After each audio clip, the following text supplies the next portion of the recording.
privacy or privacy, whichever way you want to call it. And then number 7, we'll be looking at protecting the devices that we use at home, and most importantly, safeguarding the young children from cybercrime. So that's going to be our objectives for today. So the first one we're looking at, therefore, let's look at the definitions. So what is cybercrime? It says that cybercrime is obviously the use of computers to commit a crime. So one of the things I would normally ask my audience will be, what's a computer then? What's a computer? Okay, what's a computer? Yeah, what's a computer? Computer is a digital instrument or equipment that you use in transmitting information or receiving information. Yeah. That's the layman's definition, like but myself. It's just as clear as possible. So yeah, it's one of the tools that we use. It's a device used to process data and to transmit data. In fact, our computer does a lot of things, but data processing is prevalent and it's one of the key things a computer will do. So what then, give me an example of a computer, since you so eloquently described one. Just show me. An example of computer? Yes. You have, or is it a mix of computer? Any, what device would you therefore classify, give us an example of a computer? It's electronic. Sorry? It's electronics, isn't it?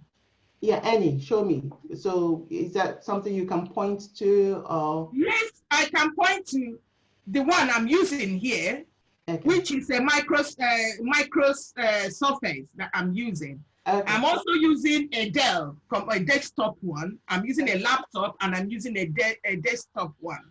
Okay. And also using my mobile phone also. Good.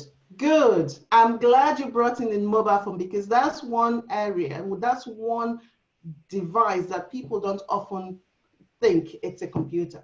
Because with our mobile phone, what can we not do with our mobile phones today? Exactly. Do you get what I mean? Yeah. We do all our banking. Some of us even store our passport details on our pocket. Yes, of course. You don't need to carry your raw passport all over the place. Exactly. You just store it here, scan it when you're traveling abroad and all that. Okay. So, and you know what? Computers come in different shapes, sizes these days, okay? And so it's important for us to understand that it is the use of computer. When we talked about computers before, we said they actually use for processing data. That's very key. I'll come to that later. So it's using these computers to commit crime. That's what cybercrime is. Okay. Okay. So when we use any device that processes data, we can classify as computer to commit crime. Okay? Yes. So what is it therefore? What's a cyber attack? So obviously it's an attack that is launched by using one or more computers. A lot of people would have, heard about DDoS, okay? Denial of service. It's where they actually use one or more computers, maybe 2 phones like this, for example, to launch an attack on your network, on your computer system. I didn't know that. I didn't know that somebody could do that. Yes, quite easily. Very, very easily. But I will not go into details yet. So, basic definitions is what we're doing now. So, and therefore, we come now to cybersecurity. What is cybersecurity? If we know what a cybercrime is, what a cyber attack is, cybersecurity is nothing but the ways that we work to keep ourselves safe, or our network safe from these attacks. Okay? Kind of, in a layman's way, health and safety, kind of. Well, when it comes to mitigation.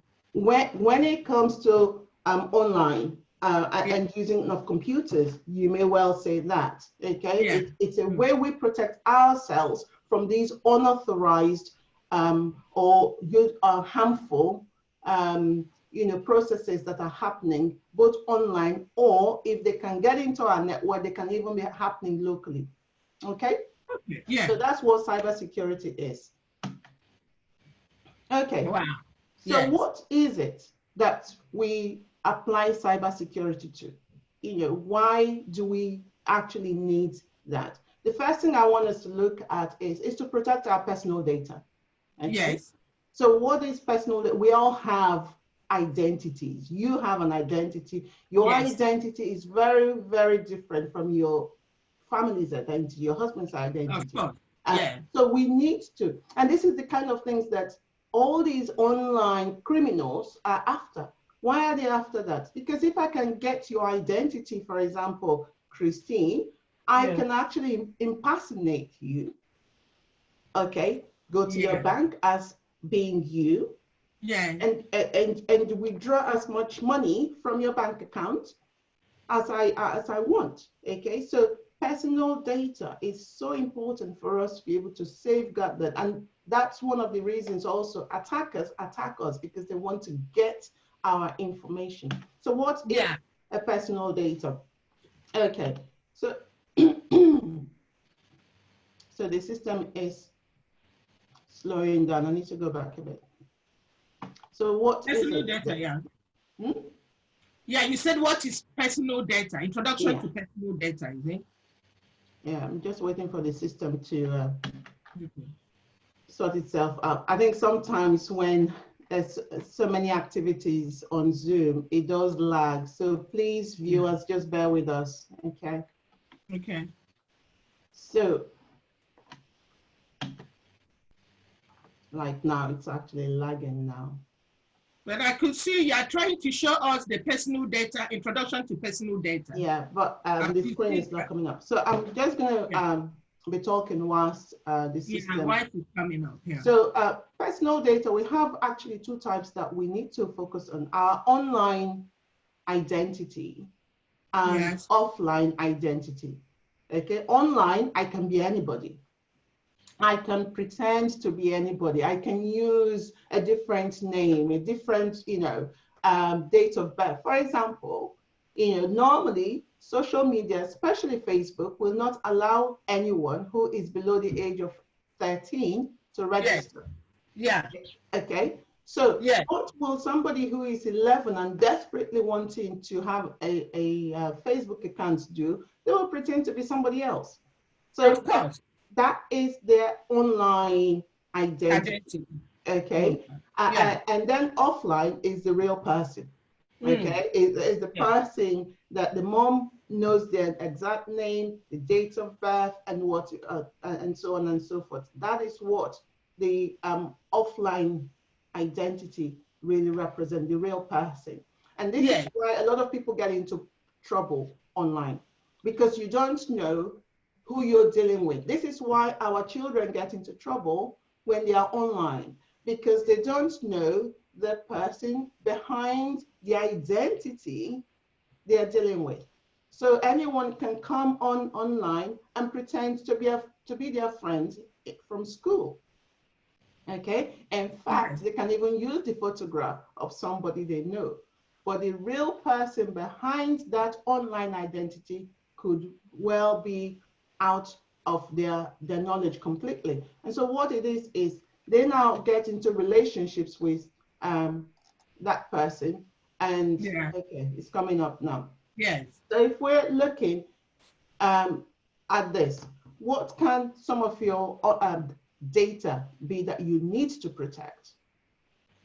Wow. Okay, we need to protect the data that is on our computing service devices.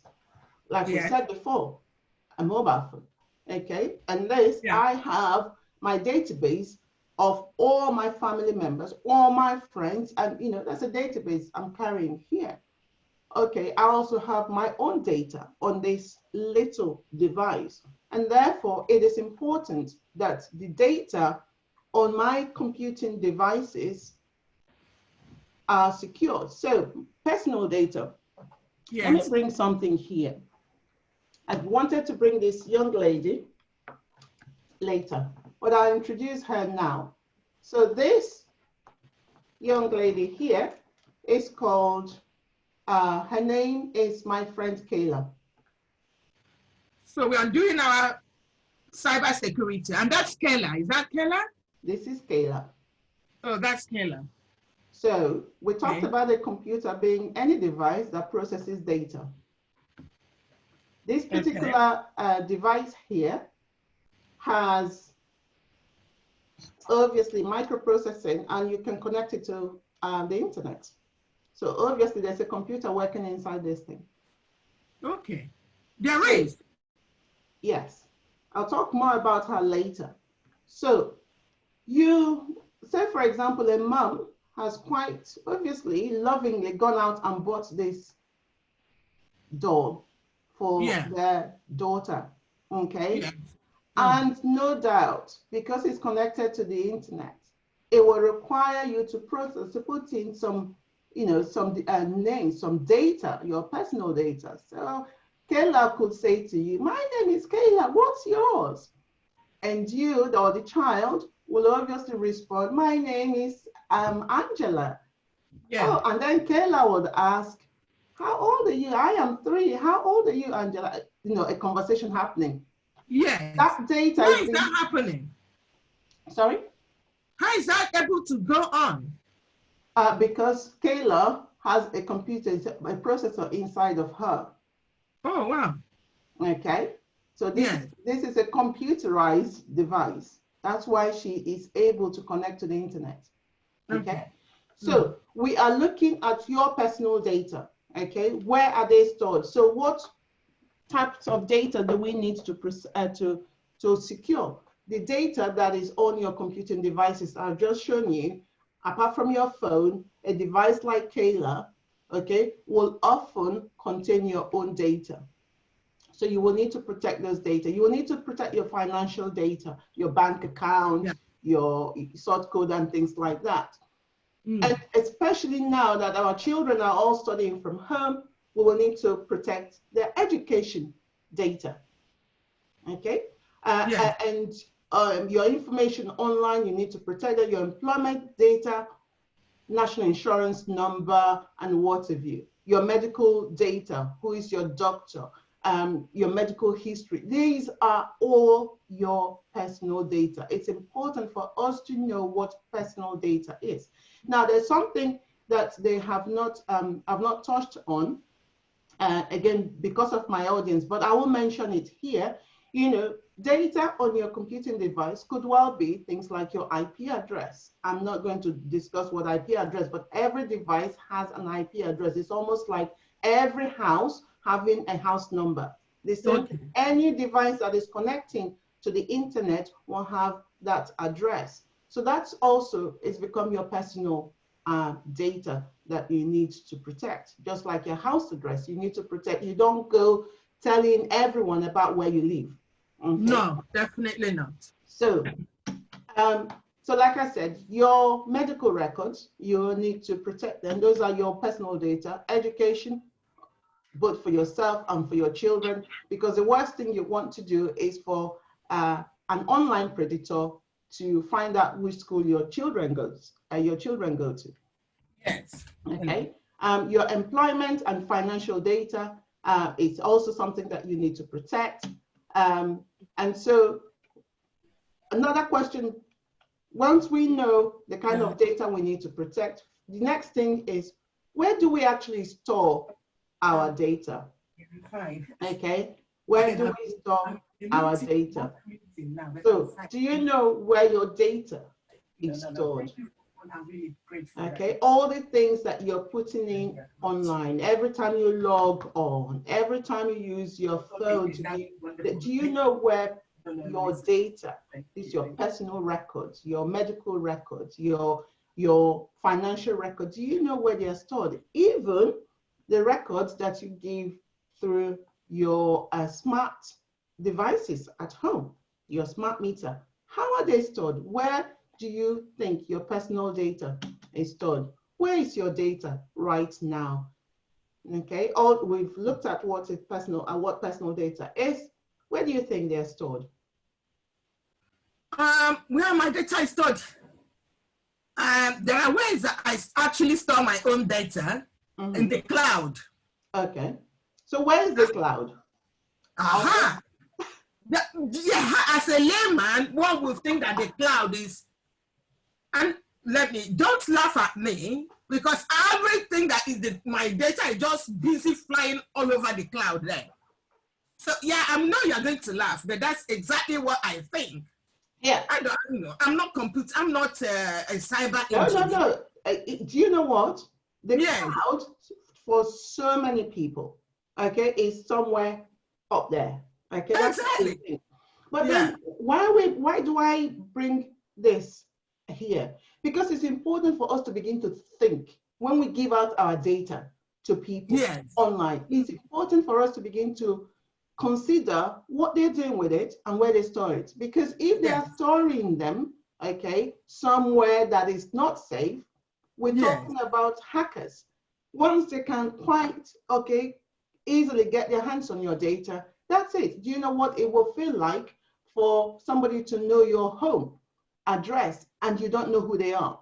Okay, somebody to have your bank account details and you don't know who they are. So it's important for you to know where your data is stored. So the cloud that people talk about, okay, it's actually, for example, the Google Cloud, for example, it's computers at sea. Okay, that usually it's a big warehouse of computers, okay, with massive storage capacities that they store your device. So they take, rather than you storing them on your computers, they actually take them and store them away. It's not in the cloud like we know. Just like a server, is it? Just like a server. Yeah, it's a server. So they are providing, okay, the server services for you. So you're not storing. Sorry? Oh my goodness.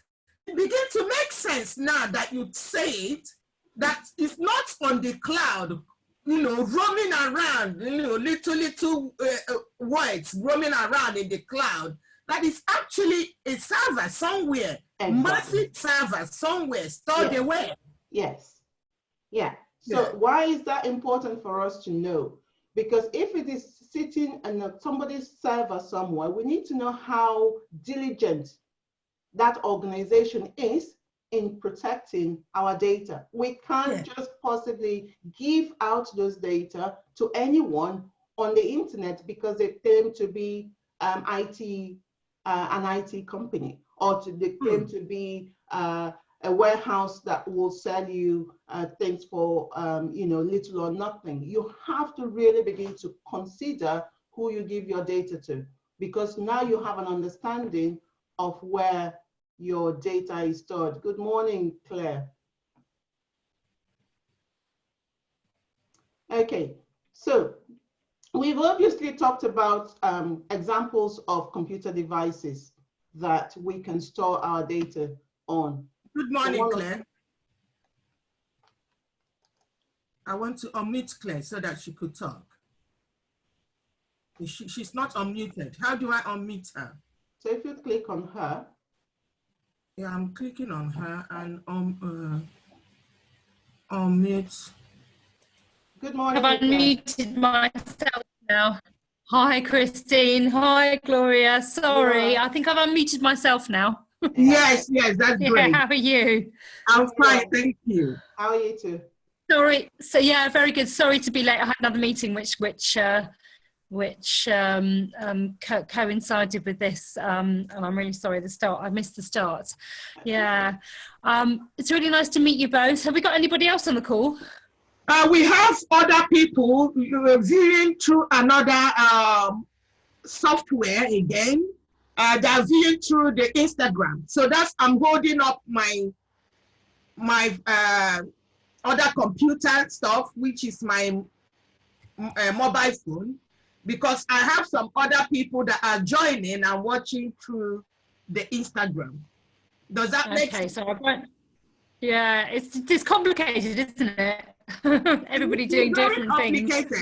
So I have to use all sorts of media to welcome people. So we have this group here listening through Instagram on the same program that we are running here. and whilst we are using Zoom. So yeah, that's online reality for you nowadays. So welcome.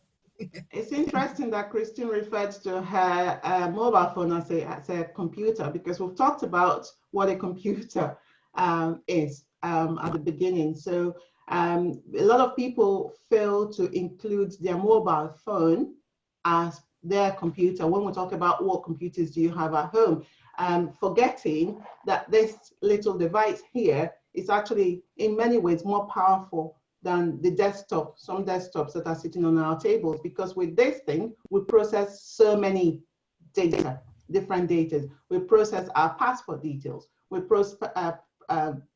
will also process things like our bank information, shopping information, everything we do on our mobile phone. So it's interesting that she's holding that up now as another device, computerized device that she's using. So Claire, before you joined us, we've just described basically what a cyber crime is, what cyber attack is. Cyber crime is actually any crime that is committed using a computerized device, mobile phones, or something like this lady here.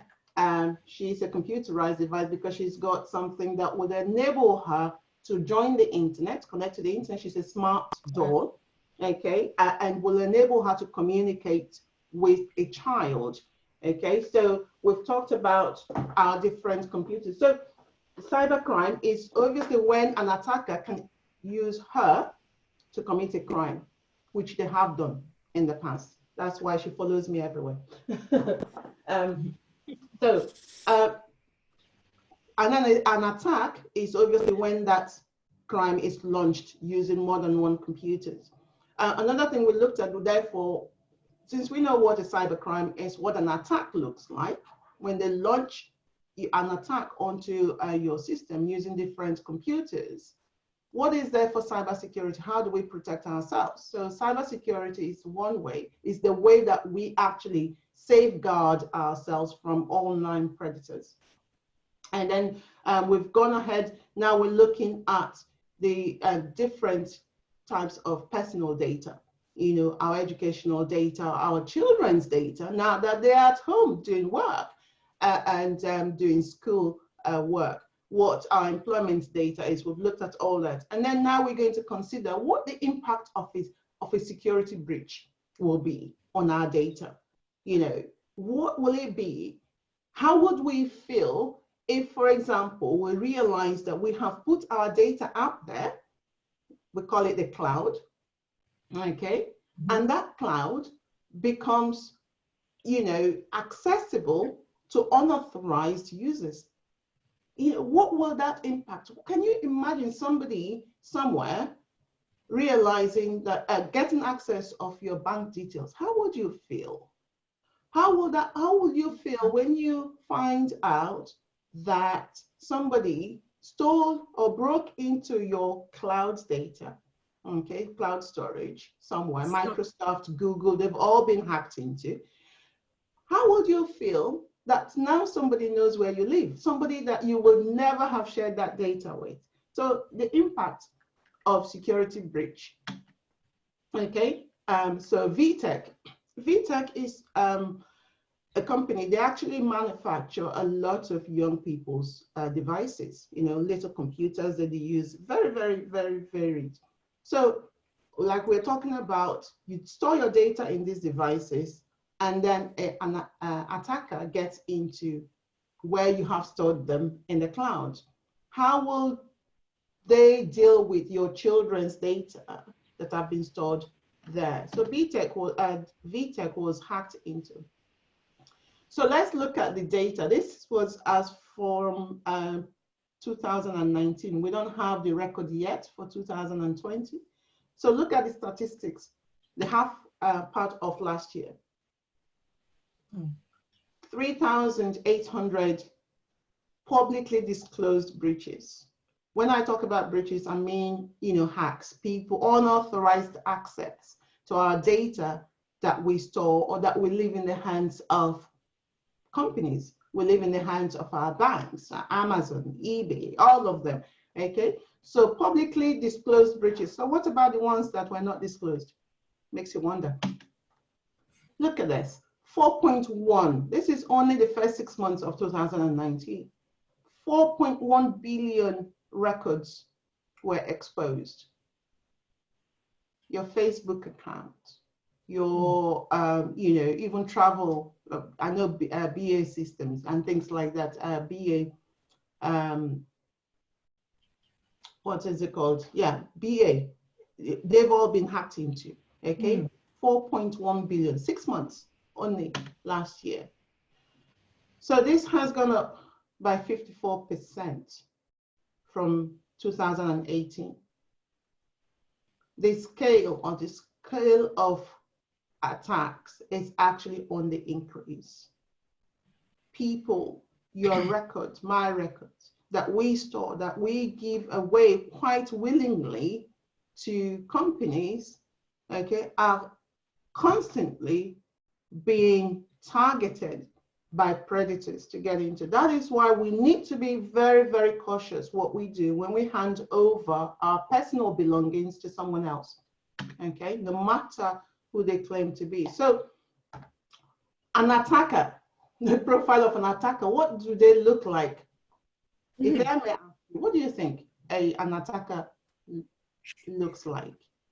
You know, I told you, Gloria, that when they talk about hackers, cyber attackers and all that, I always think about tiny little gremlins, like the green man, like tiny worms roaming around and entering your computers and stealing things. I never put a face to them. So this is a very good day for you to tell me what they look like, because you've told me something about cloud. I was holding my hands up and talking about cloud. I thought a cloud, my data were roaming around in the cloud somewhere there until you clarified. So I think telling me about the profile of an attacker would be a very useful thing to, today. You might be wondering why we should even look at the profile of an attacker here. Because it's important for you to know who your enemies are, right? If you don't know the person you're sitting next to or you're working with, in some cases, you may well just be handing them over your, your life history without you knowing that you're doing that. Okay, so it is not Indian. Yeah. Sorry. Okay. So it's not usually like the man on the right-hand side, by the way. People think that an attacker will look like that, or somebody with hoods, hooded somebody. No, they could actually be the kid sitting in his parents' bedroom, just gambling, playing with different codes, okay? Like an amateur. Actually, it was recorded that it was a 14-year-old boy from his bedroom that hacked into one of the world's biggest, digital music company. I'm not going to name names. A 14-year-old, not because he wanted to get into crime, but because he was just messing about. So there can be amateurs, doing things that they should not be doing, and then they get themselves into trouble. This is why we also work with the police to ensure that our young people who are curious, because it's all about curiosity, can, rather than then find themselves in the wrong side of the law, we bring them into a place where we can educate them properly and then being able to put them into this sector as qualified employees, okay, or professionals. So they are sometimes just people messing about. They break into computer networks to gain access. Now, on the right-hand side, I've got the picture, or my right-hand side anyway, we've got white hat hackers, the gray hat and the black hat. The white hats are people like myself. We actually, with permission, will work with a company to break into their system to show them areas of their vulnerabilities, okay? And it's not just companies. It could be a home. I personally can, with my team, we can come into your home, okay, and break into your Wi-Fi. Because that is, again, another kettle of fish altogether. Very, very easy target. Home networks. People don't even touch those areas. So we can hack into your routers, for example, to gain access to what you're doing with your permission. So we are white hat. We're only doing it to show you the loopholes in your network. So we have the gray hats. Okay, the gray hats are those that would actually hack, okay, because like the amateurs, they're playing, they don't want to get into any trouble. They just want to, they're not being malicious, but they're doing it without permission. So those are the gray hats. And sometimes our kids, our school kids get into, they form, you know, a group and doing this, okay, gray hat hackers. They do it not maliciously, but without permission. Okay, that's why they are gray. Now, the ones that we should be looking at really and safeguarding ourselves against are the black hatters, because the black hats will hack because they are malicious. They have no interest, your interest at heart. They want to get in, they want to take control, they want to exploit you, and they have no permission from you to do that. With the gray hat, they can possibly be doing that, but only to show you that, look, oh, you do have a problem with your network, but they don't have they don't have your permission to do that. So the gray hats and the black hats together, they're breaking the law because they are doing what they're doing without permission. Okay, so hackers are the ones that will attempt to get into your network without your permission to exploit not only your weaknesses, but to take control of your financial details, your personal details to their own advantage. Okay, so we've got organized hackers. So many of them, they're hacktivists. Some of them will hack because they're against a company. Okay, or we don't like Microsoft, or we don't like this, so we're going to try and hack into their computer, or we don't like, you know, what is it, hamburgers. So McDonald's, for example, capitalism, therefore we as a group are going to try and hack into those companies that represent capitalism. Okay, that's what the hacktivists are. They have a cause, they're doing it for. Terrorists, okay, people will hack into government, government hacking into government and what have you, because they want to gain control. Let me just pause at this stage and just let you know that at this moment, our government has actually put terrorism and cybercrime on the same level, red alert, because they are on the same level, because a crime against cybercrime, it's a crime against our national security, our national economy. In 2017, we lost individuals like us, we lost 4.6 billion pounds, we here in the UK, to cyber criminals. So any act of terrorism or a crime against our economy is considered terrorism. So that's why both of them are on the same platform at this moment in time, the same scale. And then obviously you have the state-sponsored ones. They are all doing it, okay? Iran is trying to hack into America. They're all doing it, state-sponsored ones. Okay. Any questions for now? What are your thoughts while I have a sip of my drink?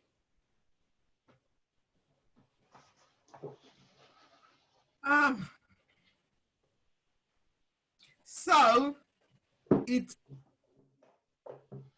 interesting that this is happening and we are all very naive about this.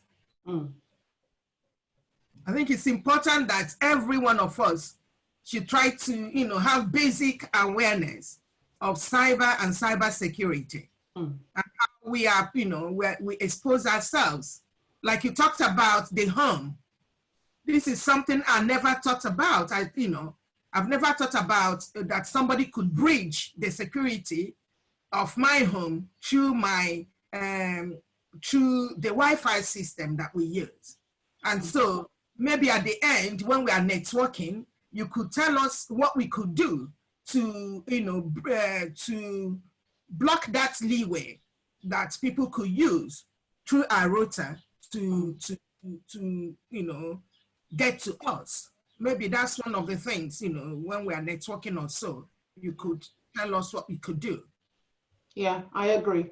I mean, cybersecurity is such a vast area. So every individual cybersecurity professional will specialize. My passion really is about the security within homes, because that is an area that is so widely neglected. And I'll tell you why later, okay? And it's good that we are safeguarding businesses. You know, we need to be doing that. But what about the millions and billions of homes that use this technology that so often, okay, the security that homes use, they're not as robust as what businesses use, okay? So we'll come to that later. So what are some of the techniques? I want to show you some of the techniques that, you know, attackers will actually use to get into your home network. Let me see if this thing will work. For example, I'm going to click on it. Bear with me. It may not work. And my screen's gone black. Sorry. There we go.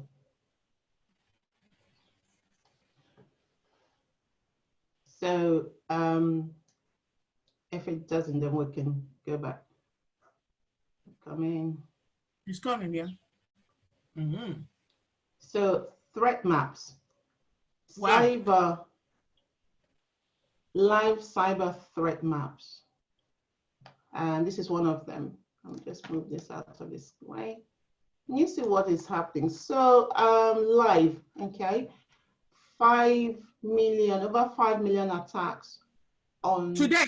Yes.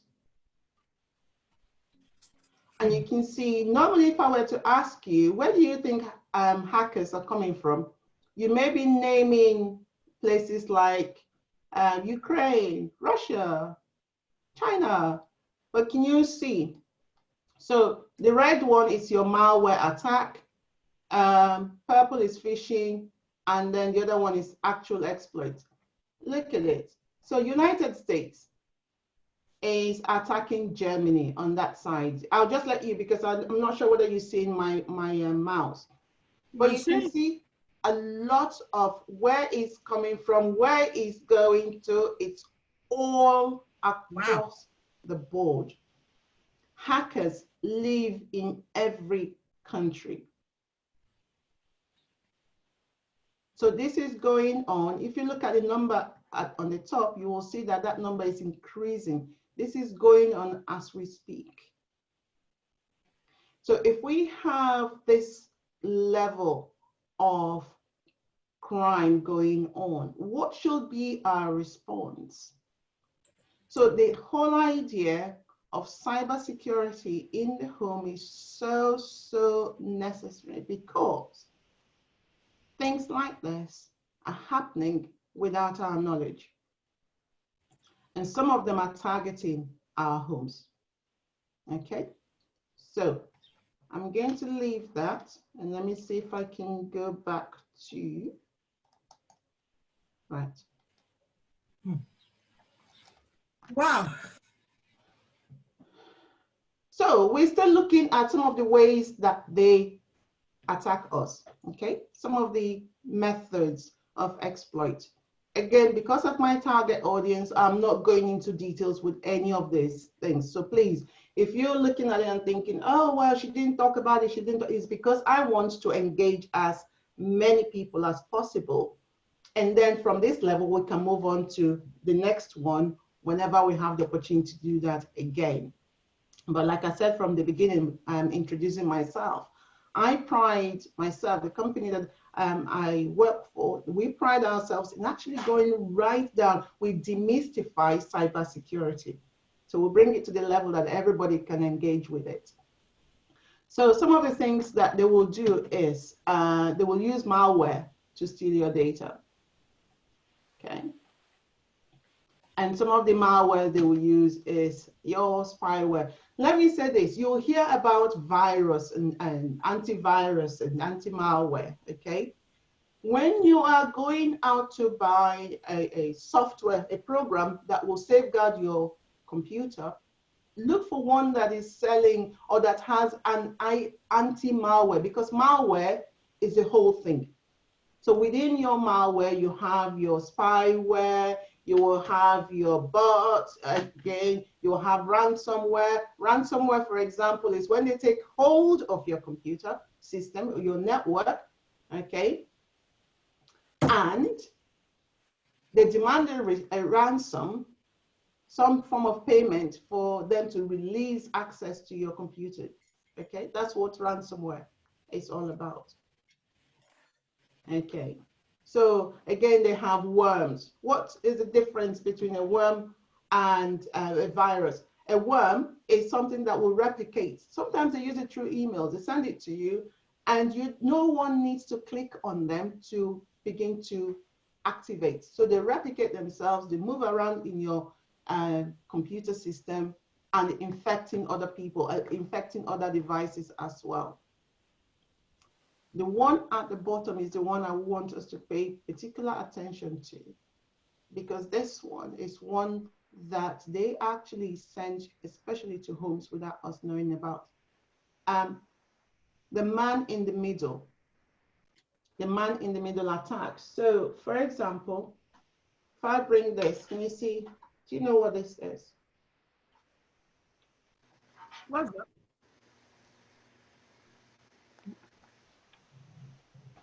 The root, is that the router? Yeah, okay. This is Americans will call it router. I've been in the industry so long, I am still sticking to how we used to pronounce it here, routers. But you know, my colleagues today are now calling it router. So this thing here is the device that brings internet into our homes, okay? And so often, this device arrives in a box from your ISP, okay, your internet provider, service provider. They just send it to you. And they say to you, you should plug and play it. Plug it and it starts working, okay? And then some of them will have, don't know whether you can see, it will have all the login details, right? They tell you the default password, the default this. And so often, what we do is we just do that and we use all the defaults.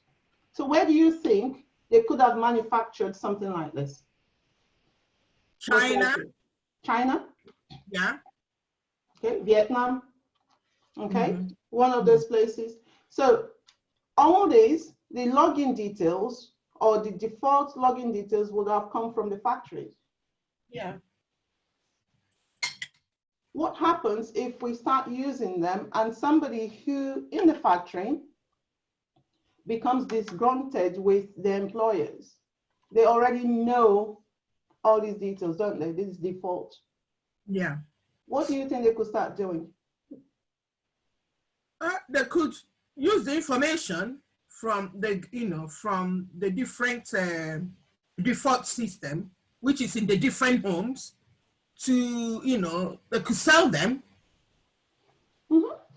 Very good. They could sell them. And so whoever buys them has access to this, right? Yeah. The same way you have used the data to connect all your devices, because they now have those default password and whatever, they can also connect theirs into your home network, can't they? So you are running you've got your computers and your devices, all your devices connected, but you don't know that someone from somewhere with all the default data for this equipment, because this equipment is so important. Without this, you can't get internet into your home. And the internet is connecting your house with several millions and billions of computers out there in the World Wide Web. So they connect because they now have access to your this device. they connect with your computers and they can do anything. They can bring in, okay, worms from their own device into yours. But you don't know this. You don't even know who is connected onto your device. Okay, I'm not saying this particular one, but routers, for example, they will come in this format. You don't know who is connected. So let's assume that maybe you've changed and some of us don't even update our routers. So as you got it, that's how you use it. If I may ask my audience, yeah, have you changed the default settings, like your password, since you got this? No. Yeah. Yes. Well done. Yeah, Well done, Claire. Next question. Have you updated this device since you last had it, since you last installed it? it's probably about 5 years old. Right. Okay, so we're looking at man in the middle. If the software in this thing is out of date, a man in the middle is like a listening device they put between, don't forget, like I said, this thing brings internet into your home, right? And if this thing is faulty, the man in the middle, a device, a listening device, will be sitting between you, the ISP, and this thing, checking what is going in and out of your home, of the connection. Because the software is already out of date, it's not being supported. So what is happening? You think you are trying to connect to hsbc.co.uk, but there is a listening device because the connection is what? It's faulty. The connection is already weak. So the man in the middle is diverting your attempt to get to hsbc.co.uk to their own website. And you will quite easily think that it is hsbc.co.uk. One of the things I teach my learners to do is social engineering. So what we can do actually, we can clone a website. We are doing, don't forget, like I said, I am one of the white hat hackers. We show you the vulnerabilities within your system so that you are able to make, security tight. So showing our learners how a hacker would quite easily clone a website, Facebook, HSBC, okay? So that you know that once you see the page, doesn't mean that it is the real HSBC, for example. And when you see the page, Facebook, you need to know how to check. So the man in the middle attack is when your attempt to connect to the legitimate website is diverted by a listening device to a criminal website. Does that make sense? Yeah. So that's what the man in the middle is doing. They take control over a device without the user's knowledge because they have hacked or connected themselves into a legitimate link, a communication link that that device has been trying to make. Okay, I needed to spend time on that because the router, like I said to you before, my passion is really the home. If that device is not secure, our home network is so vulnerable to attack. And one of the ways that router is insecure is when we don't change the default password, the default settings that come with it. There's so many things I can begin to talk here, but again, talk about here. I don't want to lose my audience, okay? So bear with me. If you want to know more, you can always find my details from Christian later. Okay, we can go into deeper with this. But the router is so important. We need to be changing the default password, okay, the default settings. We need to be updating the software because if a software is out of date, it means that that software is no longer supported. And if it's no longer supported, it's easy meat for predators. It's so easy because they know that there's no security patch, okay?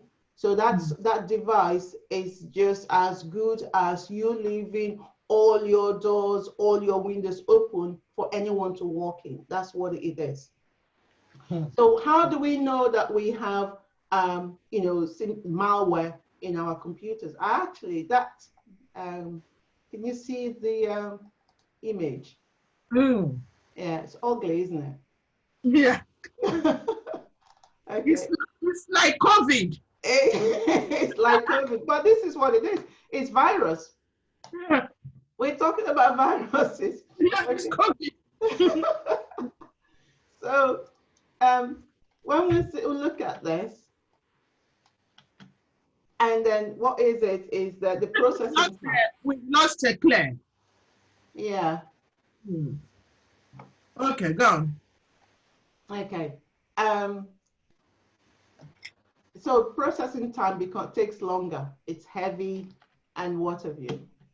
Yeah. And the speed, your computer slows down. Oh, I don't know what's happening. Those are symptoms of malware. It freezes, it crashes often. Okay, again, symptoms of malware. When you're browsing the internet, it is so slow. Okay. Yeah. These can be symptoms. I'm not saying it is wholly, because sometimes your web speed could be very, very low. Okay. Or so many things running in the background. But sometimes it could be because you have malware in your system. Yeah. You're not able to connect on your network. Again, malware could be that. The files, you opened a file yesterday, today you looked at it and they've suddenly changed it. It's been modified. Okay? Yeah.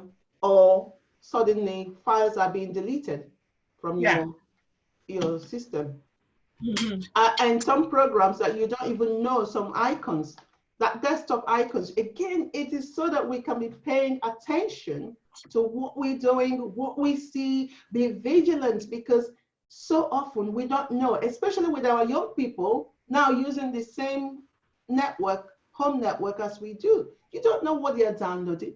You don't know what follows them into. It's almost like they go out to the park and they bring in dog muck with them. Okay? Into your home, their shoes and whatever. You need to be checking which websites that your young people are going. Even you yourself as a parent, you need to be aware that not all websites are what they say they are on face value. Yes. So when you look at your desktop icons, check, did I put that there? What is that one? What is it doing? You need to be inquisitive. And then some processes running in the background, again, programs turning off or reconfiguring. There's so many things, okay? And again, I'm just going through this as quickly as I'm rushing through this, because normally I would spend time to talk about this, but because of my audience today. Yeah, I think we've all been there. Some in our past lives, I don't know, some of us would have had people saying to us, oh, I got an email from you. It says you were stranded in Spain on holiday asking for money. Okay? It's when somebody has gone into your account and they are now using your email to send malicious emails or phishing emails to others. Okay. So we've talked about ways that they come into social engineering. So social engineering is one of those ones that, like I said, we can clone a website and email. If I clone the website, I can email it to anyone. Okay. So instead of me saying Facebook as in Facebook.com, the malicious website will be Facebook, but I will spell it as FACEB. Instead of O, I put 0. Okay. So 00k.com. Oh, wow. So when you look at it, it looks like Facebook, doesn't it? Unless you have looked at the link with a critical eye, you will not really notice that this thing, there's a difference between the real thing and this fake one. Fake one. Yes. So what do people do? They look at it, the color is the same, it's got the same logo, but the link, they've not paid much attention to, especially if I have spelled it with 00, yeah, as opposed to 00. Somehow they look the same. So what people do is they will click on that link, and it will take them to malicious websites collecting their information. Wow. So, you know, the way they actually infiltrate is they do different things. Okay, they're very smart. They look at what we know. They monitor us. Remember the man in the middle, a listening device, checking what is going into your house and what is coming out. They know which website you visit. That's why spyware is a bad thing. You know, they know your likes and dislikes. They follow, you know, you and your interest. With your interest, they know how to target you. Okay? Wow. Wow. So the next one is brute force. Brute force is when they try to log in to your email using different combinations of your password they think they have. So maybe your password is password 123. And or you decided to change it from password 123 to password 567. So they will try different possible combination of that password to try and gain access into your system. Okay, this is why a good website, a login page, will say after 3 attempts, it will log you out. It will tell you, you've made 3 attempts, you have to come back in 10 minutes time, for example, right? But you see, the one that would allow you to keep trying different passwords, there is something where it's actually a weak system, it's a weak website, web page. Okay, so be wary of that. Okay, network sniffing is very similar to the man in the middle thing. They actually sniff. Okay, they're checking what's going on, especially if if we've not managed to change the default password, if we've not changed the default settings, it is easy for them to sniff around and check what is happening in your network and come in, so that they can capture the data and use it for their own good. Don't forget, what they are targeting is they want to get to your data, because if they can get your data, they can sell it out, sell them off in the dark web or in the dark market, or they can even use those data to impersonate you. They can do so many things with your data.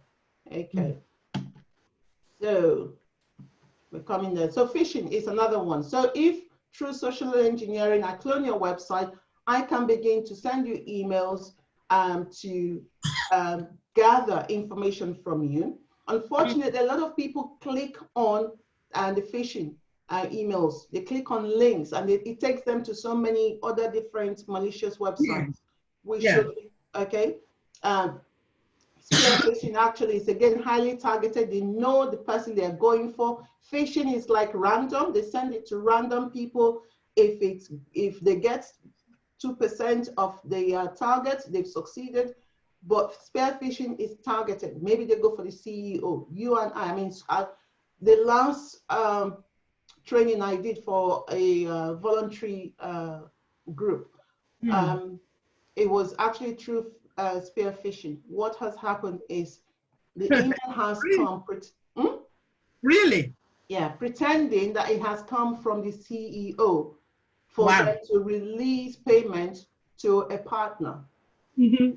Okay, but because obviously that CEO's email address was being used, the secretary did not check whether the email really was from the CEO. So there was no conversation. As soon as she received the email saying release that payment, she did.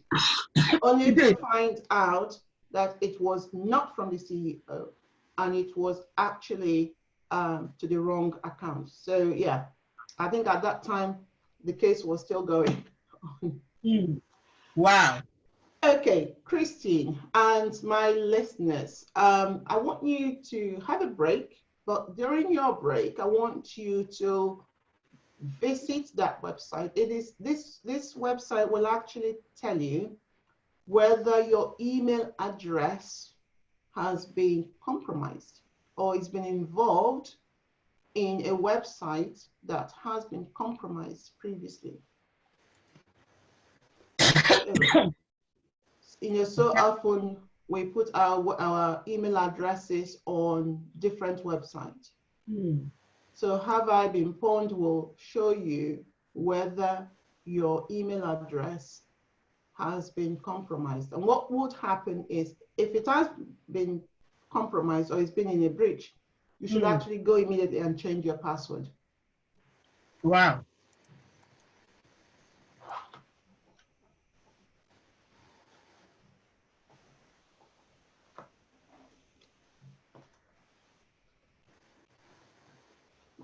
So what do I do?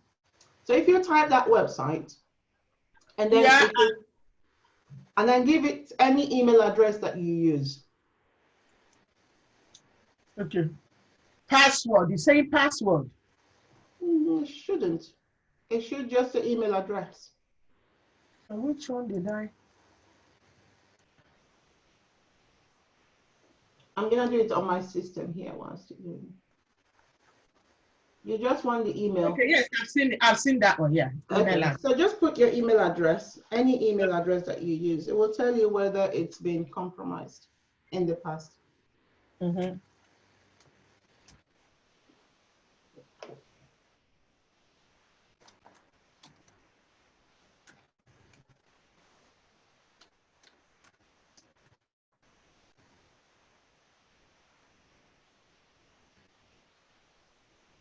Oh no, on one breach site, found no pet. Why? I don't understand that. What does it say? Oh no. Oh no. Okay. What color does it give you? Red? No, it just. What color is the text? It's black. Okay. So it says, oh no. Just read out what it says. You say a breach is an incident. No. You say one breach site and found no pest. Okay. So is that supposed to say?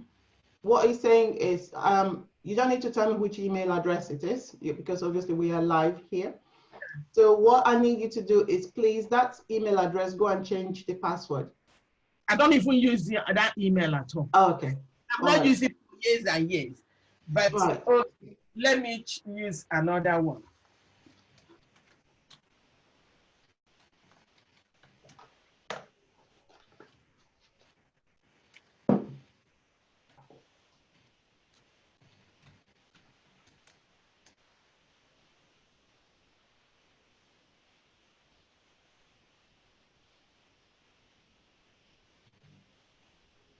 Three breached sites. On three breached sites and found no pest. So what does that? What I will say, this is what I'm trying to. I don't understand it. If it goes, oh no, okay, it is saying that that email address has been part of a breach. So it's either that a website that you remember this thing about storing it in the cloud, where it's been stored has been hacked into, it's been part of a breach. So what you will need to do is to change the email password. Because normally when they hack into systems, excuse me, they get hold of the data and they begin to use them for several malicious ways. One of which will be actually be using your email address to be sending out phishing emails to your clients, for example. Yeah. Okay, so it's important. Once you see, once it's saying, oh no, just change the password of that email address. But who tells me now that these people that are checking this will not go back and use the same email address that they have. No, they don't. Because that's a renowned website. Okay.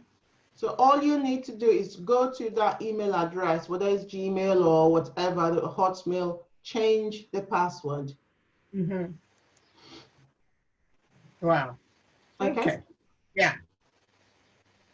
Obviously, at the end of this workshop, we're going to send out the files, this particular resource to those who attended, so that they can, in their own time, they can also go onto this website to check their email addresses. Okay. Okay. Yeah. So I'll move on. Yes, please. Okay.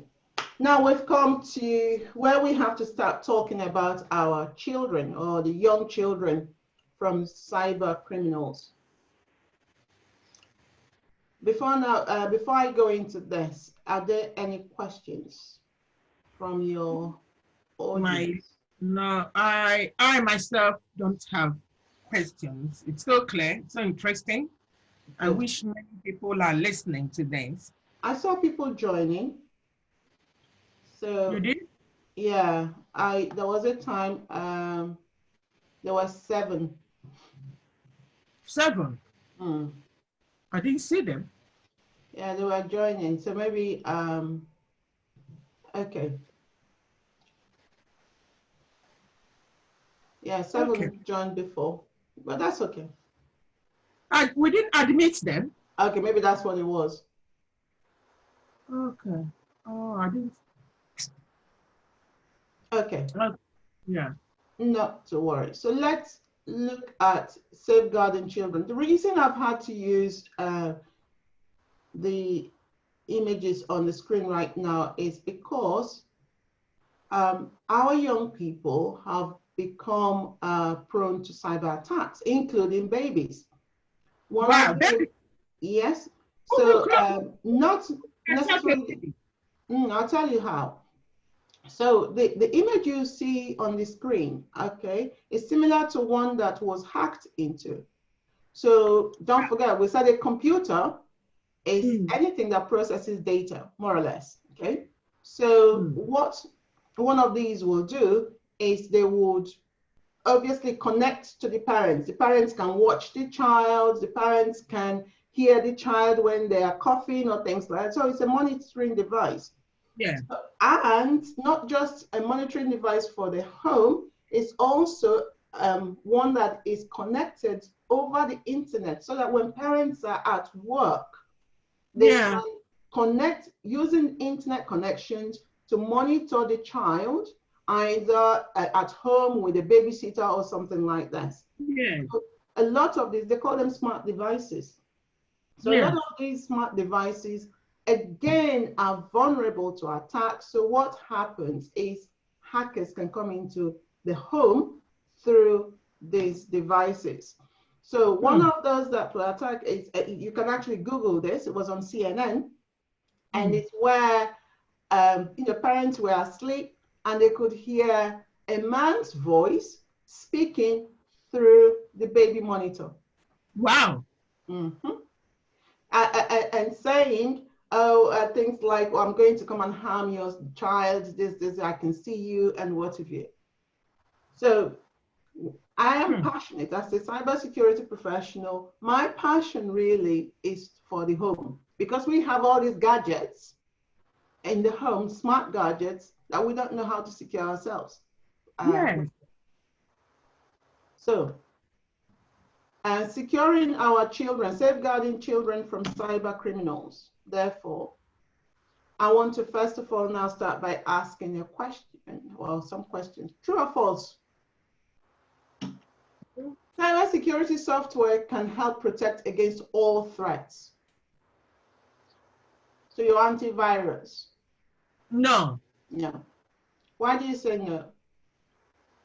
Because I have some antivirus. I have, for instance, on the desktop on my table here, there's antivirus in it, but yet I'm being, it's I'm receiving messages saying that, I have 5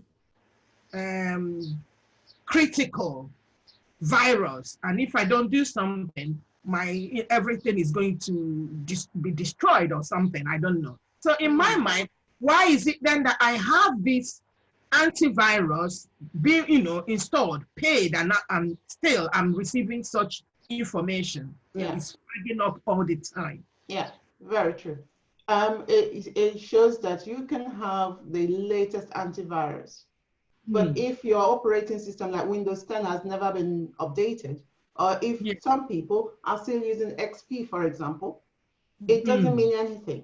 If the software running the whole machine, for example, is out of date, then having the latest, Norton 360 or whatever does nothing for the person. Oh, can I ask? I have the latest Microsoft 365, isn't it? So why then should I still be getting this? Well, the thing is your computer system, because 365 is a program, it's a software that Microsoft monitors, but the hardware itself, it's what is stored on them. So you need to be checking, have you updated Windows 10? I presume you're using Windows 10. I'm using Windows 10, yes. Okay. Have you updated it?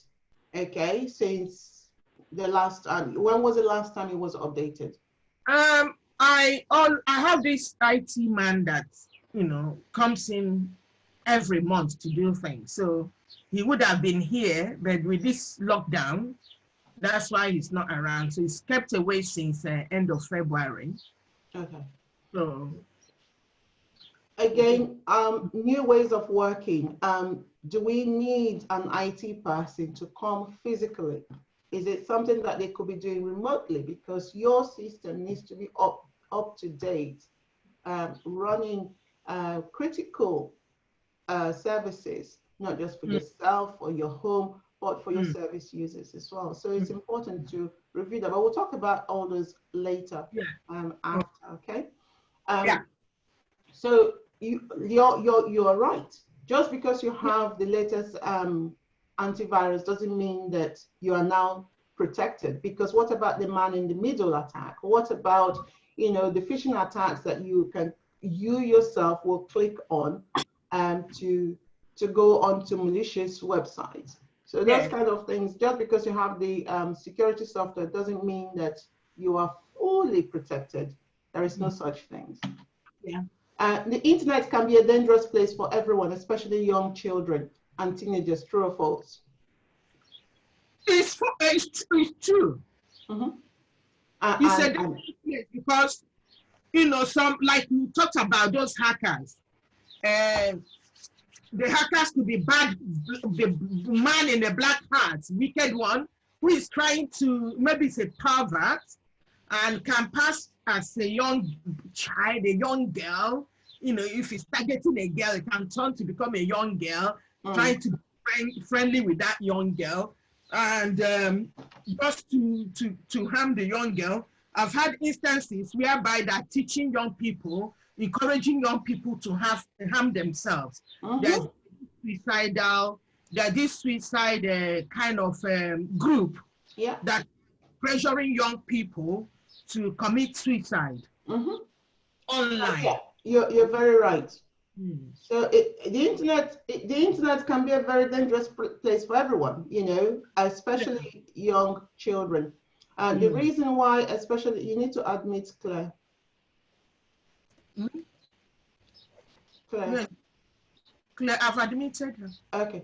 So especially for young children, okay. So it's because they don't know, and the danger is that as adults, we think that because our children are so good with using computers, therefore they know how to keep themselves safe online. That is a dangerous place to be. So the internet can be a dangerous place for everyone, especially for young children. That is perfectly true. Okay, so I think this one we've actually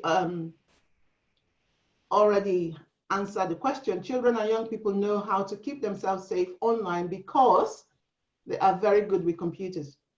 So often Okay, parents will say to me, oh, he's a computer whiz kid. Oh, he knows all about computers.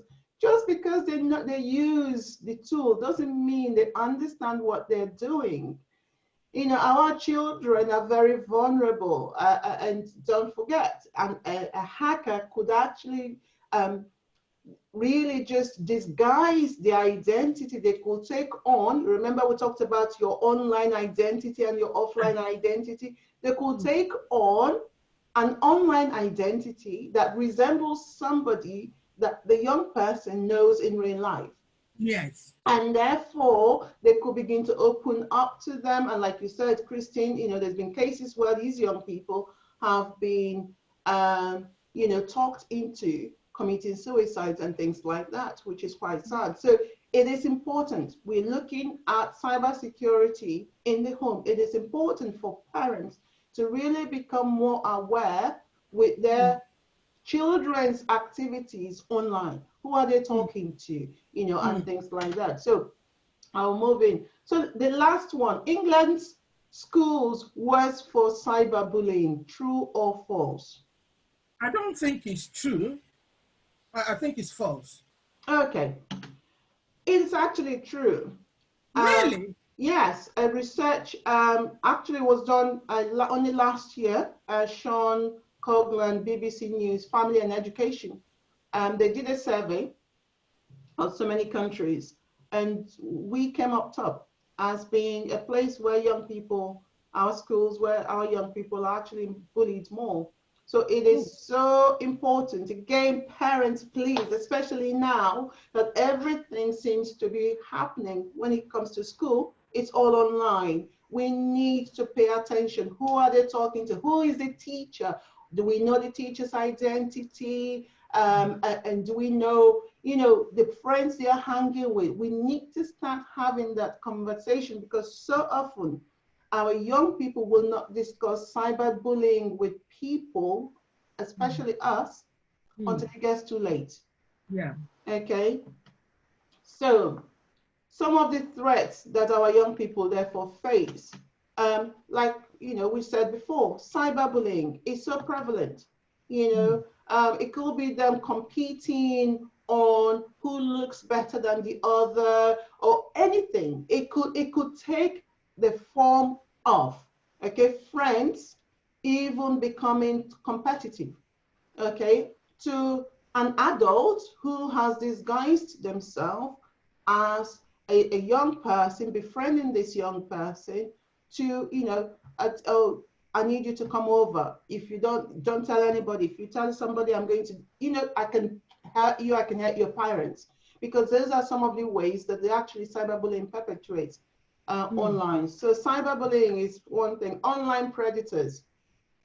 Our kids don't understand these things, especially now that they are online doing schoolwork. We don't know how long this lockdown would continue, especially for schools.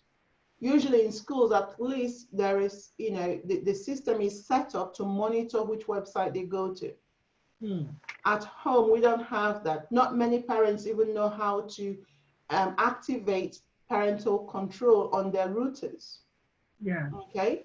So it's important for us to watch and to see what our kids are doing. They could accidentally be sharing private information with a predator, an online predator, quite innocently. Enter your name, and like this computerized device, okay, that was now hacked into. Okay, this was something that the young person was playing with.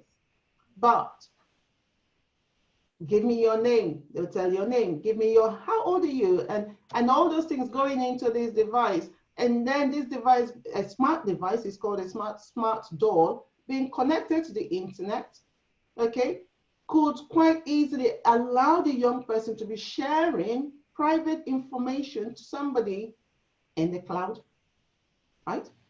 And so it's so important for us to know that our young people can quite naively, innocently share private information online without them knowing. They think, especially when they're gaming or anything, you know, they think they can trust. It's easy for children, young people to trust. And therefore, tell me where you live and give me this.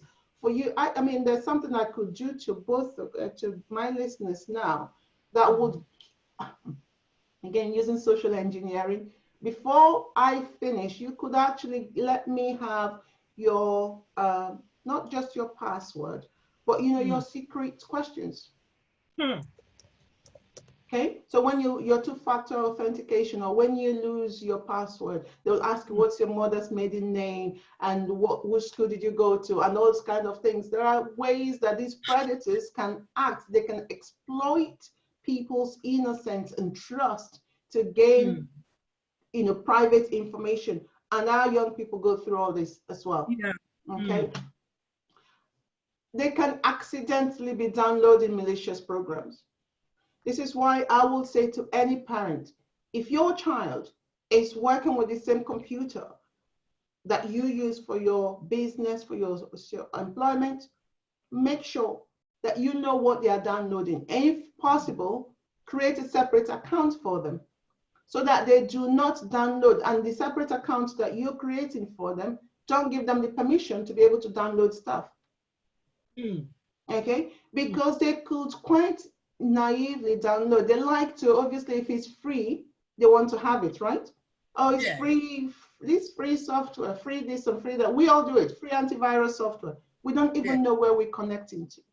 Okay, so they can accidentally download programs that are malicious, like worms, onto your system. Yeah. And then you start wondering, why is my computer slowing down? Why is my computer doing this? And why is it's because that young person, okay, has accidentally downloaded malicious programs onto your computer. And I also say this whilst I'm here talking about downloading malicious programs. Sometimes they're called cross-site scripting, okay? Excuse the terminology, but I just want to explain something. So when they cannot get to you as the parent, they could monitor which website your young people visit. Wow. Okay? So waterhole. So they're going to use the waterhole experience. So they could monitor because they know, oh, I want to get to that person. He or she works for, say, the NHS. But you know, the system is so secure, but I want to be able to gain access to that system. There's a young person in that house that likes this game site, right? So they like it every time, because don't forget, they're tracking. Again, this is what my thing is, employers don't only secure your end of the network, enable your remote worker to be just as secure, okay? Because your end may be secure, but what about my connection into you? If my connection into you is not secure, the man in the middle, the sniffing device between my network and your network could hijack important information. So they may now realize, so somebody from that home address, okay, visits this particular games website all the time. What they could do is they will go on that games website and poison, okay, that games website.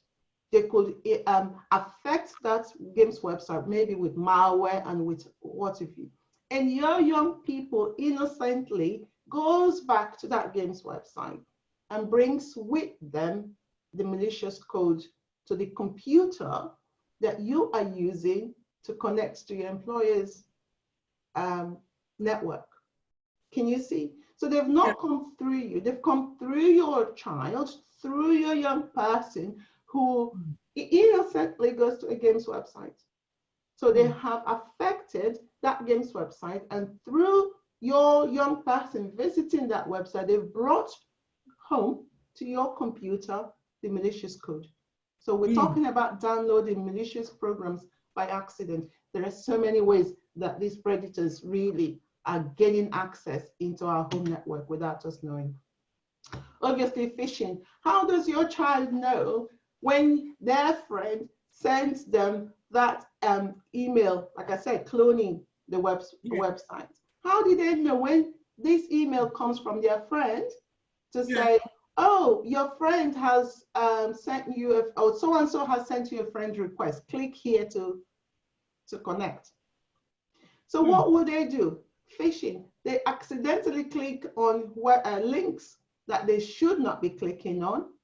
And what happens? It takes not just their computer, but the whole network to a malicious page, where they can now accidentally be putting in information, the login details of their bank, thinking they're actually interacting with a legitimate website. Phishing. Okay. Obviously being tricked by scammers. Now look, this particular one is not just for young people. Okay, I know scammers, adults who have lost thousands of pounds to scammers online. Okay, they can come and pretend they're selling you something that you really want, because again, they've tracked your behavior online. It's called your footprint, your online footprint. Using spyware, they've tracked, they followed you, and somehow they know that, she likes looking at holidays abroad, or she likes cruises. So they might start sending. Have you even noticed that if, for example, you type in today, you type in cruise to Mexico, what happens? You open your computer next day. What do you see? You start seeing holidays adverts, right? You start seeing, cruise advertisement. How did they know? Because they tracked your behavior. I get emails all the time. Prada, Ray-Ban. I start getting all sorts. Oh, there's a new Ray-Ban thing coming up. There's a new Prada has brought up a new design. We're sure you will like that. So I'm wondering, what's all this nonsense? Every second. Or holiday, cheap weekend, so and so place. I'm always getting cheap weekend all over the place, and I'm saying, why me? So, like you said, I think it's that free at that point. Yeah, it's easy, and they start selling you those things because they followed your interests, and some of them will be malicious. They scam you out of your savings. Now, this what I'm about to say to you, although it wasn't online, but it was from online. So it was a friend of mine, and this lady has actually worked. Before she retired from the military, so she spent a good time working for the Navy. So she should be aware. So one Saturday morning, this phone call had come through, and the husband thought, they said they were from BT. The husband thought, it's Saturday, she can deal with it. Okay. So she was there. Nearly 2 hours on. The husband yes. Oh, apparently there were there were things that were not right with the network. So the husband, after nearly 2 hours, decided, let me go downstairs and see what's happening. By the time he got downstairs, I mean, these people, I actually know them well. Yeah. By the time he got downstairs, she has managed to move £14,000 from her account into a temporary account that is set up. Ha! What a person. That's what I would say. What craziness is that? But the thing is, these people are clever. Unfortunately, if only they could use their cleverness to help us deal with this pandemic, right? Yes. But what they're doing is they're using, excuse me, let me just have a sip. Wow, they're using the skills that they have to exploit people's weaknesses, negative of greed, yes, and that desire to control other people, have them. So our young people equally face scammers. from what I was saying before, the only thing that saved that lady was that her husband coming down. Yeah. Just in the nick of time, because all she would have done is clicked and that would have been it. So the guy came down, looked at the computer screen. Remember, what is cybercrime? Cybercrime is when they use computer to commit crime. Looked at his screen, took the phone from his wife, did not even ask her, what are you doing? Took the phone from him and shouted at this person the other line. That's how he saved the day. So what of the money? What of the £14,000? No, they weren't able to because she hadn't finalized the transaction. Good. But you know what? These things happen. So even our young people get tricked by some scammers. Okay, some of the things that we can do to protect. I tell you what, the most important thing we can do to protect our young people is to talk to them. Let's have a conversation. Let's have a cyber talk. You know, ask your young person, are they able to detect a fake website? Are they able to, you know, find out, identify a web address that is unauthentic or inauthentic, or that is not authentic? You know, remember I said, we can clone a website, we can clone Facebook. And instead of writing Facebook, Facebook.com, we could do face, FACEB00K.com. Have those conversations with your young people. Do you know how to? Do you know where to report cyberbullying to? Can your young person come and talk to you that they are being bullied online? Do you know the friends that they hang out with?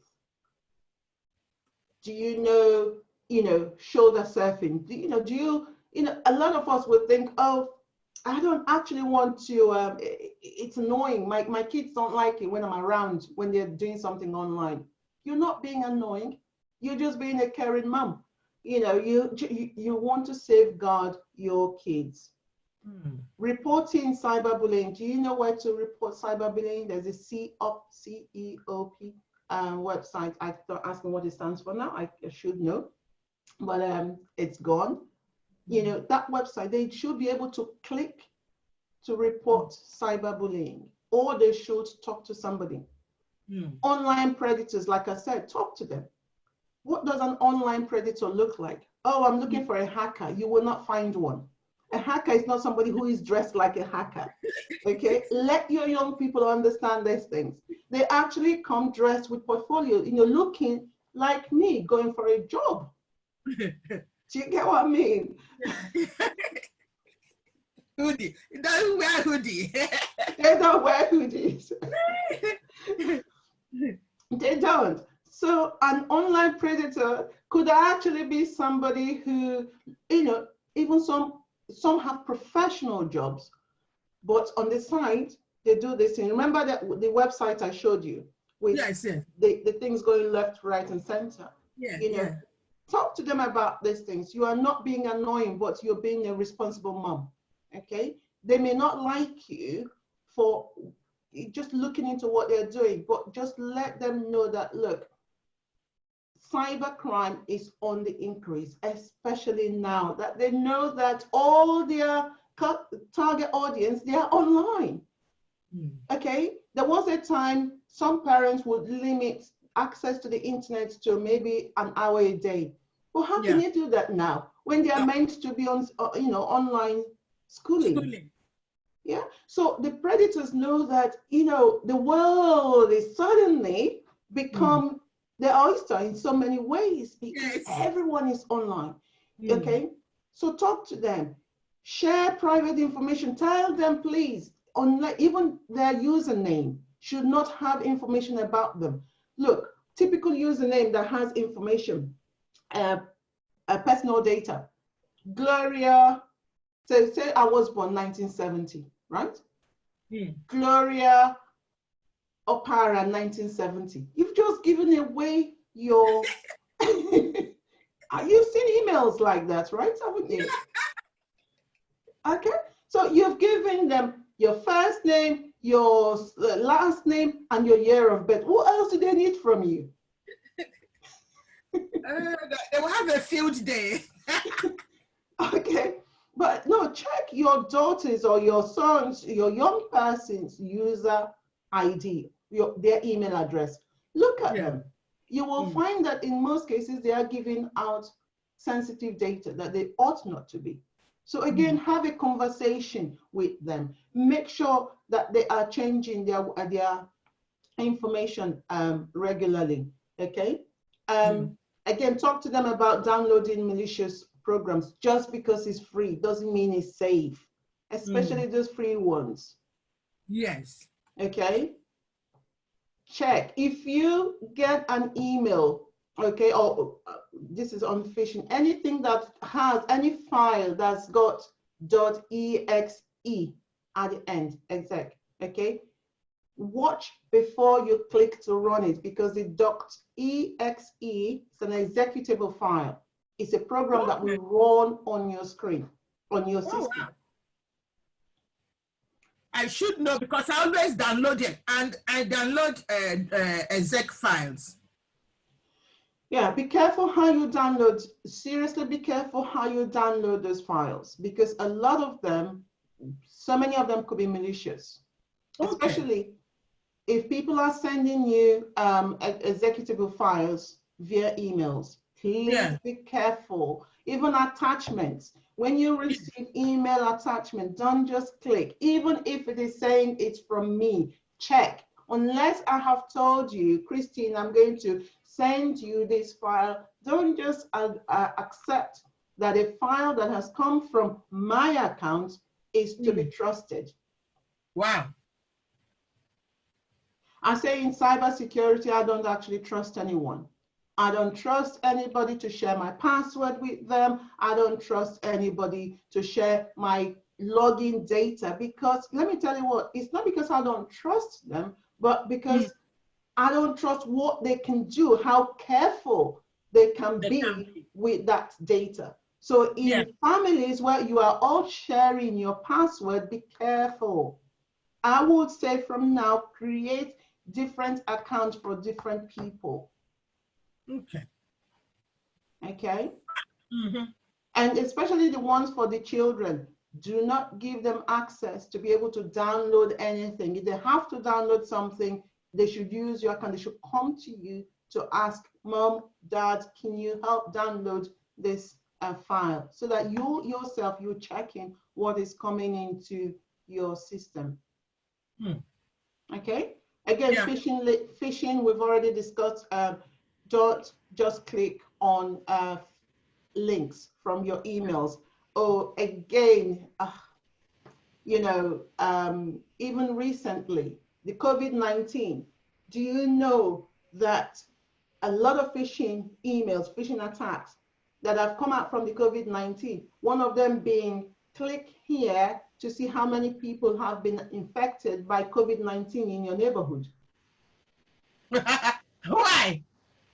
Oh, because people want to know. People want to know how many people in my street have COVID-19. So attackers have actually come up with a scam. They've come up with phishing email saying click, to find out. They've created a fake website, mimicking, a legitimate website doing it. So they've created a fake website, find out how many people have COVID-19 in your community, and people have lost data through that.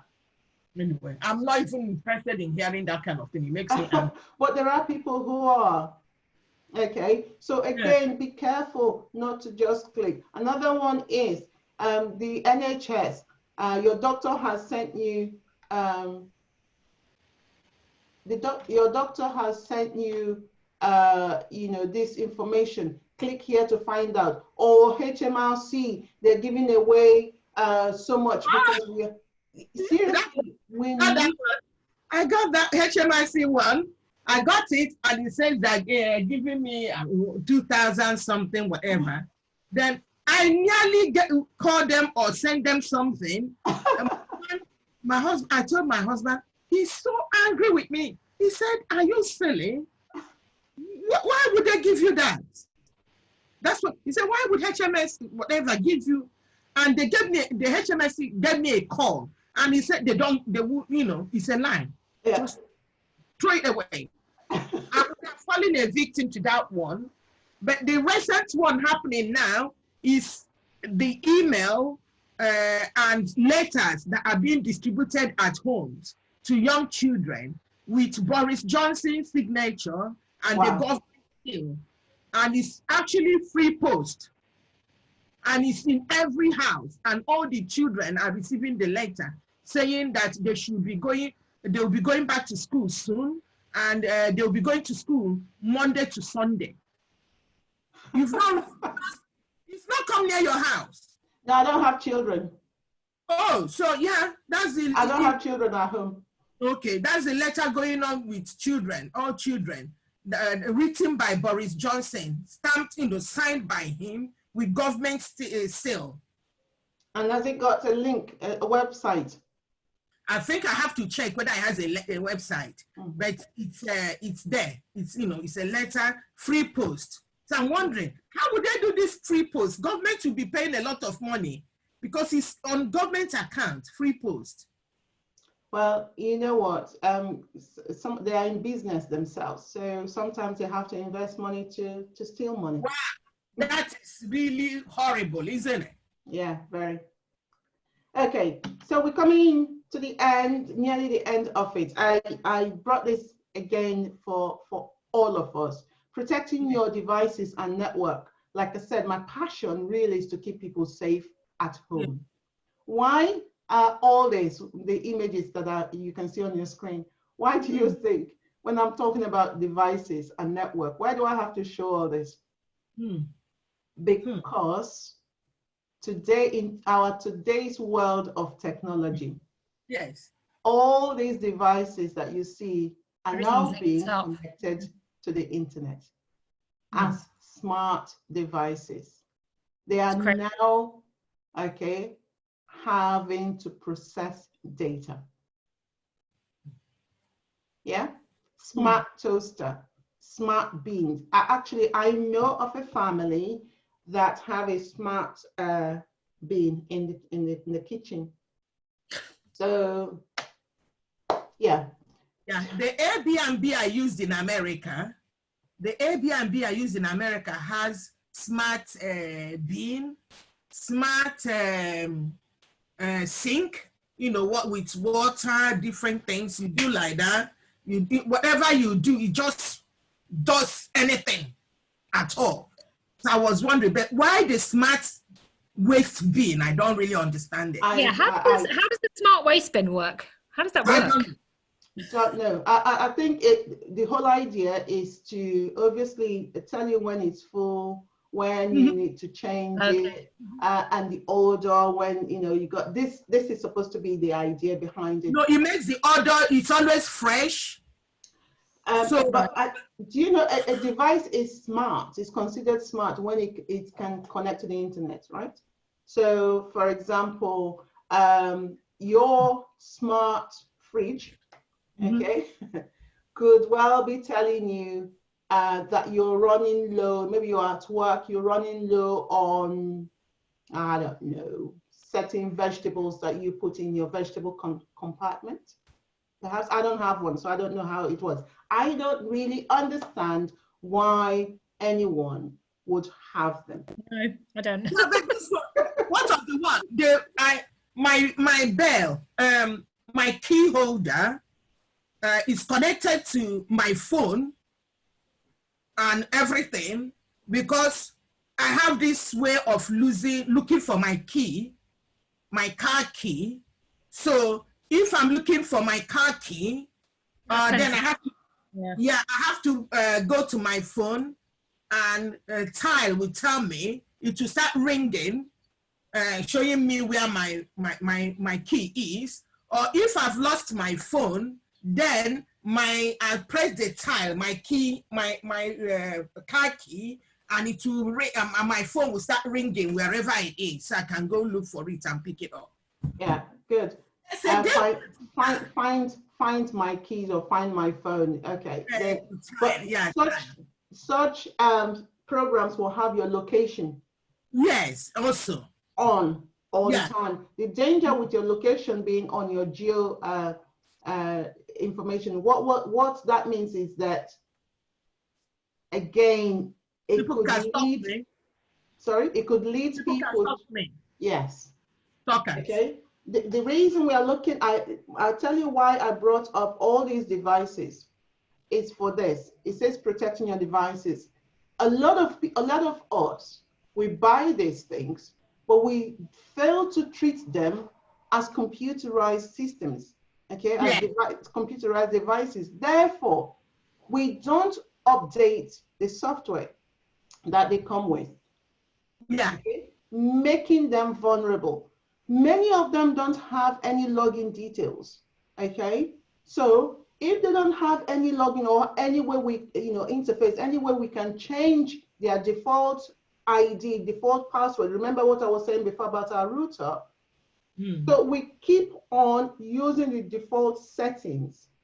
So if those default settings were set in a factory somewhere we don't know, what stops the same people who set up the default password, default this, default that, from logging in? Don't forget, these devices are now in our homes, totally unprotected.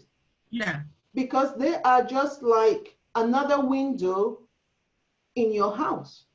Okay, so anyone can come in through that, because the more devices you have in your house interacting with the World Wide Web, the more doors, the more openings you have for these predators, these hackers to come in. So it's so important for us to be looking at these devices and saying, how do we protect them? We are running out of time. So I'm going to go, make sure your firewall is on, use antivirus, update your operating system. Windows 10, please, please, please, update your system. Even your telephone, your smart telephone, your TV. I can ask how many people, since you had your smart TV, how many people have actually updated the software on the TV? No way. Not me.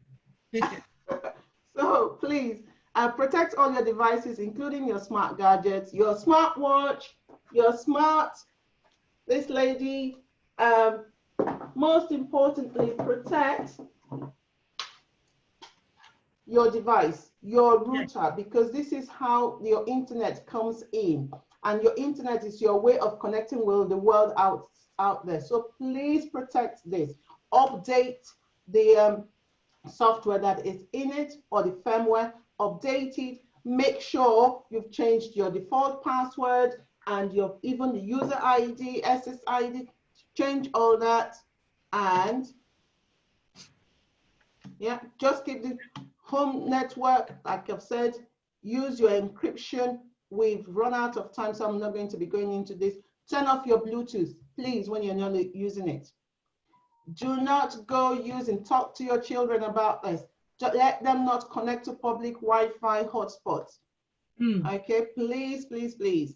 Unless if you want to connect to public Wi-Fi hotspots, make sure you're using a VPN, virtual private network. It will hide your device or your IP address from others. We don't know VPN. We don't know what that is. Virtual private, it's actually a program that you use. So instead of it showing your exact address of that device, it will actually shroud. It's like a tunnel. It will actually disguise your address of your device on the network. So they cannot target your device when you're on public hotspot, especially the ones on the buses. Please, they are public. The word is public for a reason. Turn off your Bluetooth when you're not using it as well, and use a strong password manager, strong password examples. This file will be sent to all your listeners today once we are done. It's really been a very good thing, but I'm just going to rush to the end. Make sure you're doing backups, please. Backing up your data. and delete. When you're deleting your file, just because you hit delete doesn't mean it's gone. Okay. Okay. So there's the S-delete and secure empty bin. There are programs like my antivirus has a way of completely deleting my files. Completely. Okay, for good. Okay. Delete the online versions, and that's it. We'll come to the end.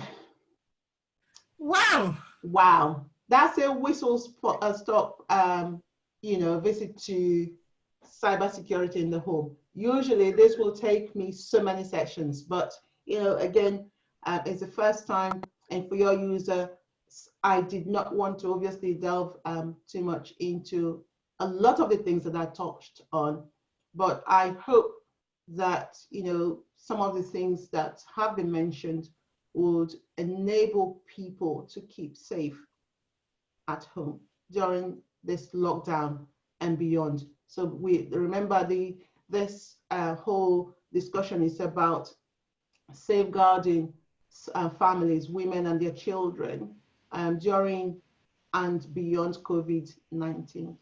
Thank you all for being here. Now I've got any questions, question time, any question whatsoever, because I'm about to ask questions. Wow. I have a question. I'm sure others will have a question, but if I kick off, my question will be that first to just say thank you for the session. It was very, very interesting. I learned a lot from this session, and I'm so happy that I joined them to this, to this session. And thank you for educating me today. Because I so enjoyed it, and it's so, it's so basic, the language used is so accessible. I'm thinking, is there any other thing that you can teach our women and girls, for them to, other things that we could do? That's my question, actually. Obviously, when I teach, I bring in my many years experience in teaching in the classroom. And I understand that the best way to learn anything is sometimes to start from basic, and so that's my strength, that's my target. So I build people up from grassroots and just, take them to certification levels. There are so many things we can learn. We can even take a section of what we've done today and we can break that even further down, okay, so that it becomes a 1 week program, okay, like just looking at safeguarding your home router. This in itself, okay, will take us at least 5 sessions.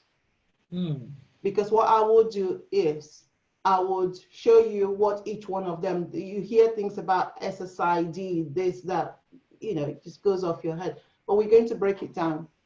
And then we're going to open this, look at what happens inside of this. I'm using this EE one, not because it's vulnerable, no, but it's because it's likely to be one of the common ones in homes, and the BT ones and things like that. So when I teach, we actually open this, not physically, but we go into what the settings are. And then I show them the things that they should change, the default settings inside that we can change to make our network, home network, more secure. So that could be something. I am passionate about doing this because it's about safeguarding human lives. Anyone whose data has been compromised feels abused. We're talking about domestic abuse and what have you, but if your data has been stolen, you feel violated. You feel even paranoid in one way, because you're thinking, oh, do they know where I live? Or like I showed you before, the baby monitor that, this man's voice came through whilst the baby was sleeping, those kind of things. So I am very passionate about safeguarding people in the homes. Yes, I want businesses thrive, that's good. But, let us become safe at home. Employers are forgetting that just because they've got this secure side of their network, they fail to forget, fail to realize that the home worker, unless their connection to their own part, the own end of the connection is secure, the whole thing is just as vulnerable. It's crumble, yeah. Yeah. So yeah, there are so many things we can learn. We can start from just looking at how do we secure our home router. That's a course on its own that I teach. Thank you. Thank you.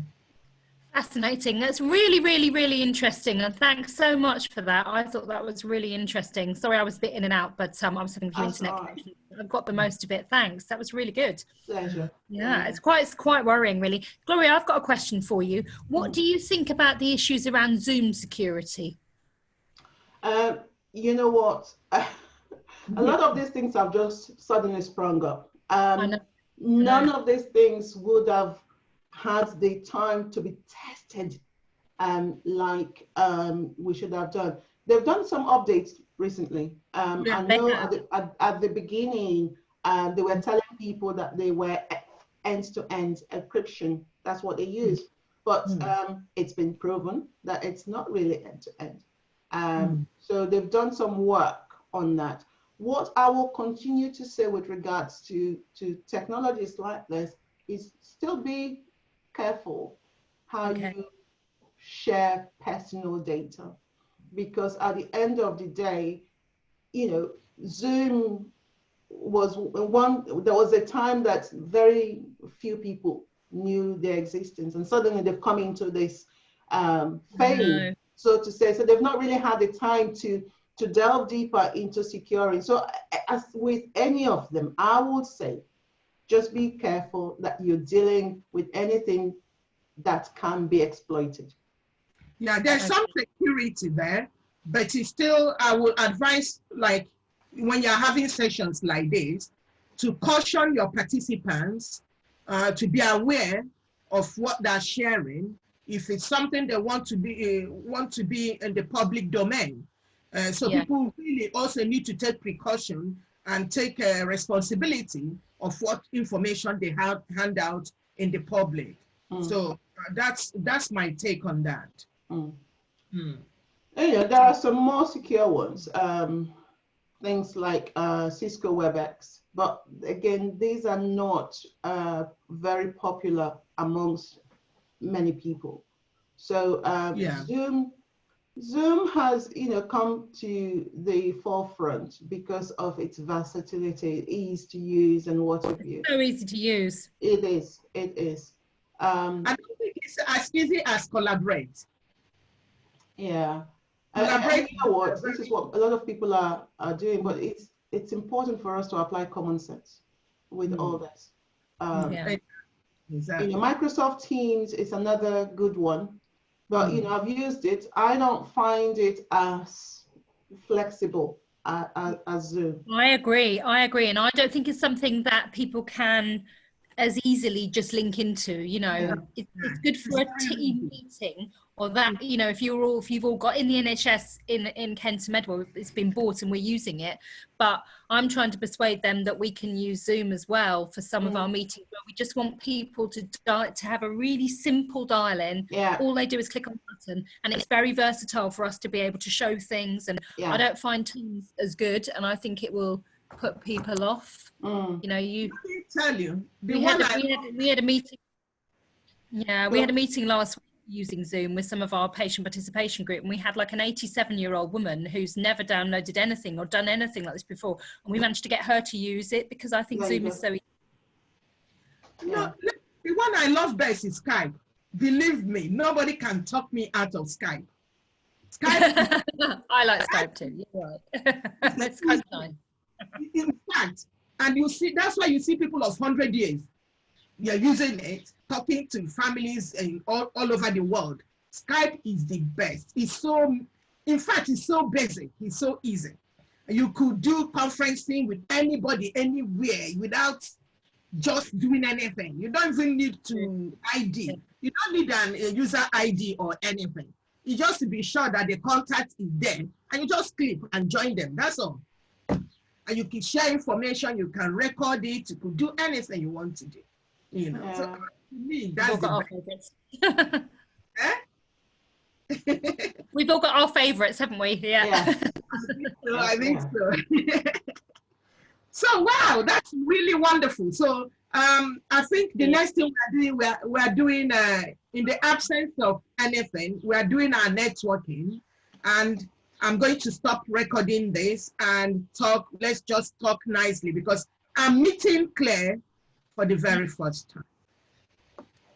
Yeah, is that okay, Gloria? Yeah, fine. I've just put my questions for you to be thinking about. That's all. Thank you. Once a teacher, always a teacher. So I know. I've got those questions for you to think about. You don't have to give me an answer. That's fine. Yeah, okay. I will stop just to answer, I know we're stopping the recording and everything and we're having a more informal chat, but just to answer one of your questions, I mean, thank you very much, Gloria. What I've taken away is that I will go and look at our router and maybe get a new router, because I'm worried that, I mean, I know without going through a course on it, I'm worried that our router's too old and it probably it doesn't have the right security. And I'm going to tell my team to go and do the same thing, because I think that point that you make about, you know, I work for the NHS and I work at home, and I'm working on a laptop which is not connected to anyone else's in our house, so I'm not using a home computer. But even so, I think your point about how a system like the NHS's security is only as good as all the individuals who work using it from home, and we are all now at home. And so I'm going to raise, so my two actions I'm taking away is, one, I'm going to look at my router and I'm going to ask my team to look at their routers. And the second is I'm going to put in a question to the NHS security people in Kent and Medway and say, you know, should we be doing some updated cyber security training for staff? Because we're all at home, and we know we've all done the basic training and we know we're on a secure system, but all the things you were saying about how it's only as good as the system you've got at home, I think is a really good point. And so people probably need a bit of prompting, because like me, they've done all the stuff in the office, but have they really thought about their home system? Very true. So thank you. You know, I'm here if you want to offer that training. Remember me. I know we're all in lockdown, but we can do the same from here. And it's been something that I am really passionate about, security in the homes, because you know, at work is the same security. We're looking to safeguard data. At home, we have just as many data, or, you know, as much data floating around as possible. You know, why are we not securing that? Thank you. Yeah, really good. That's really good. And thank you also for just bringing to light some of the issues. Like I could have an IT person that will remotely check out some of these things that you're saying for me. Because we are in lockdown does not mean that we should open ourselves up for to danger. So, you know, so one could also during this time have a remote kind of sanitization of your equipment. That's you know, right. That's a good idea. So I'll look into that. That's a very good. Yeah, exactly. And I think also that Gloria, one of the good things you've done is to open my eyes as a charity, as a chief executive of a charity trying to empower people addressing social inequalities, is that we shouldn't wait until it's face-to-face when we have people in our centers before we tell them things or support them. So with this lockdown and with the kind of collaboration we've been having these few weeks, Gloria, it has taught me that at the end of this lockdown, that we also continue to do some of these things that that we started with you online, that we should also have an online presence to, based on this kind of discussion also, today I've actually asked that I should have a live chat on my website so that, so I'll carry my office wherever I am, and I'll carry my people and my, service users and my collaborators wherever I am, so that can talk to me no matter what time it is, or talk to a staff. So I'm learning a lot from you, and I'm learning a lot from, the discussion that we've been having this lockdown. Thank you. Yeah. So it's awesome. Excellent. I'm glad. Thank you. Thank you. I'm glad we can collaborate. Yeah. I keep talking about our new normal, and oh, yeah. There is going to be a new normal. We can't suddenly go back to how it used to be. Whilst we may be able to bring to the present some of the things that we've been doing in the past, but certainly what we're doing now has to play a big role in where we're going in the future. So, yeah, life is not going to be the same, believe me. If people think that where we used to live in 2019, up to the 31st of December 2019, that we'll go back to that way of living, then it's, we're not being very honest to ourselves. There's been some changes in the way things are going to happen, the way we work, the way we interact with people. For instance, we've been told that even after the lockdown, when we exit the lockdown, that for a period of time, we're still doing social distancing, that we're still wearing the face mask and all that. And people actually our habits are going to change. The way we freely hug and kiss and do that is going to change. We're not going to freely do that again, because there'll be a behavioral change. Yeah. And for us charities, and especially those who are in community development and community engagement, and I'm looking at you, Claire. Because, yes, so those that are community engagement, those that are, frontline working with human, in human services, we're going to, for instance, myself now, my outreach used to be, I used to spend so much time in outreach, driving all over the place, okay? Physically driving, running around, going to places, and also having a drop-in session every single day. Advocacy, face-to-face advocacy, and all that. But with this coronavirus, I've sat down to rethink my practice. So must I be running around every minute? Believe me, I will tell you that I spend 40 pounds in 2 days, petrol, running around, driving everywhere. I'm not surprised. Yeah. I'm telling you. So am I going to be doing that? It's not sustainable. And this has taught me that it's not sustainable. That I could still be at home, I could still be in the office in Phoenix House and reaching people, those who want to be reached this way. So I'm going to have plan A, B, C to D and Z. Those some people have noticed want to be reached by WhatsApp. And I've been having that communication with those that want to be reached.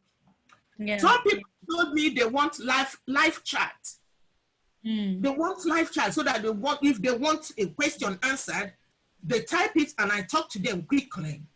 Some people don't want you coming near their center or their homes. They want like Skyping and Zoom. You see what I mean? Yeah, so, no, see, trying to change practice. It's a really good lesson, I agree. Yeah, we all need to be thinking about that. I'm really interested, Christine. What is your reach? I mean, I know that you cover a really interesting and diverse area. But what is your reach? What's your sort of client base? Sittingbourne? No. That's if you look at our website, we are registered to work across Kent. But my dear, we don't work across Kent. Okay. We work everywhere. We work. I see myself sometimes, like I'm telling you, I'm running to Glasgow to deliver something. I'm running to Coventry. I'm going to Northampton. I'm going to. So I I go to other organizations to support them to do, what we call learning exchange, So I go to do learning exchange with different organizations, tell them my practice, the way I practice, the way I reach some communities and all that. I remember I'm wearing different hats all together. I'm a public health specialist. I'm a health promotion specialist. I'm a community cohesion manager. I'm a community care manager. I do research. I'm an activist. And so I love community development. I live and breathe community development. And so I'm all over the place. Sometimes also with, depending on the project I'm thinking of at the same time, looking at the Women and Girls Project. So it's a global thing because I'm a figure of the United Nations. So in April, I would have been in Germany presenting some of the things I do operationalize locally. 16th and to the 19th of June, I should have been in the UN attending the 20th anniversary of the of UN leaders meeting. Okay, so I would have been in New York. So also do some visiting lecturing. So it depends what it is. So okay, you must be so busy. So do you manage to get stuff done locally then? Because if you're so busy, I mean, you're also doing a lot in Wales. Of course.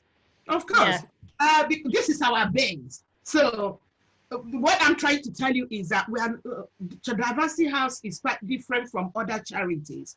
We are different in that. That's why we actually called ourselves Diversity House. So we work in an intersectional way, practice. So it's not about gender, it's not about ethnicity or race, it's not about age, it's not about ability or disability, it's not about sexuality, it's not about your social class. It's about, you know what it's all about? It's about human being. It's about a human being because a human being has different facets. A human being is just like a hydra. It has different strands to a human being that comes to make a whole person. So I find it appalling that people can just use one category, one aspect of somebody's identity to go on and do things, Oh, that's a Black person. Oh, that's a woman. Oh, that's a child. Oh, no! There are different things that make up the whole person. And if we're going to have a good practice, we've got to look at all those different facets, that pull them together. And that's how you will really, really provide a very good care for somebody. So I don't believe in the practice, the service for mental health person. We all have mental health. Who says we don't have mental health? Everybody has a mental health issue. When I'm anxious, I've seen some of my service users at this period, people that you think are resilient and strong. At this time, they're coming to me and say, oh, I'm so nervous. Oh, I'm panicking. Oh, I can't sleep. I can't eat. That's a mental health problem. They're worrying so much. Who says... There's a lot of that going on at the moment. It's very worrying. I agree. Yeah. They can't sleep. They just can't sleep. They are so hyper. They can't. I'm telling you, I feel it. I feel their pain. And so, and I say, if I'm doing only a service for people that want to go back to work, and I don't actually look at that aspect of their lives, then have I done justice? I've not done any justice for them. If I'm looking at a woman or a man and I'm not carrying his family along with him, then I've not done any justice for him. So I've got to look at all the significant aspects of this person's life. If I'm looking at you and I want to support you, and I don't look at your neighborhood, and I don't look at your locality, your place of residency.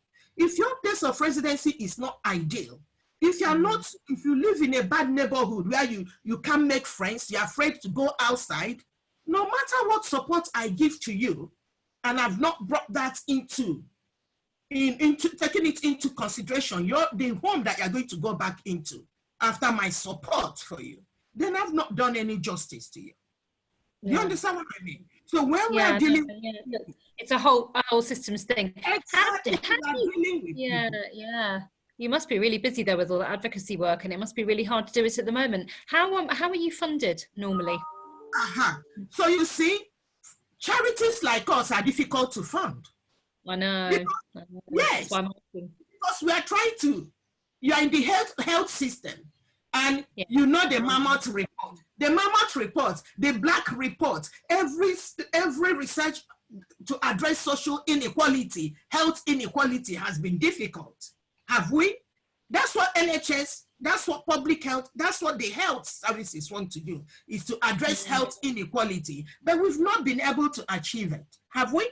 So think about me. The Diversity House is about addressing social inequality. Diversity House is about addressing social injustice, inequity, and all that. So we don't have our branding is difficult. Some people kick against it because some people that like class, social class, if we make everybody to be comfortable and be the same and be assertive and have everything they want, then the divide, the you and I divide, will not be there again. So those people that like the capitalists, you're talking about the materialist people, they will not like that. If everybody is capable, take control of their own lives, they won't like it. Then you look at also, there are services that are easily funded. Oh, you talk about domestic violence. Oh, you can easily fund them. Yeah, you can easily. Oh, you talk about services for old people, age UK. You can fund that. You talk about mental health. You can fund, because these are, we like putting things, breaking things down. That's human nature. We like breaking things down into manageable chunks, into boxes. Nice. And you label it, you just label it, put a sticker on it and put it aside, put it on the shelf. But I'm bringing a different way of working, which says intersectionality, which says, wholesomeness. Then nobody wants that, because I'm not naming things. I'm not saying old person, young person, disabled person, LGBT. I'm not saying that. I'm saying human being. And that's saying to me, what? Who? Because everybody wants the 5 questions. Why? Where? When? What? The one that.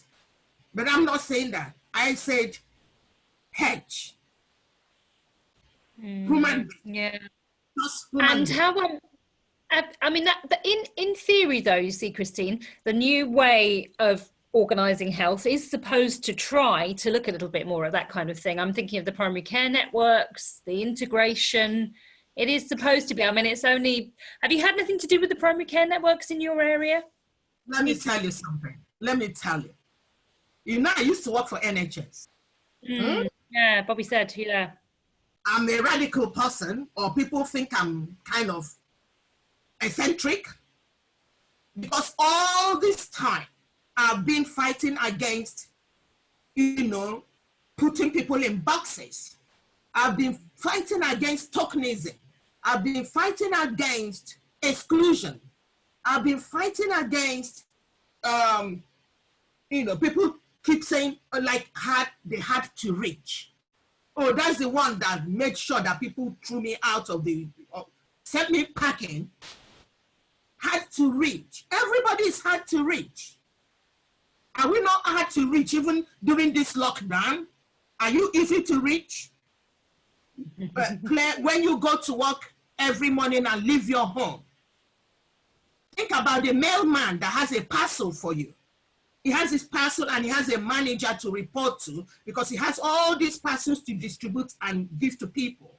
And then he comes to your house, nobody's at home. You've all gone away.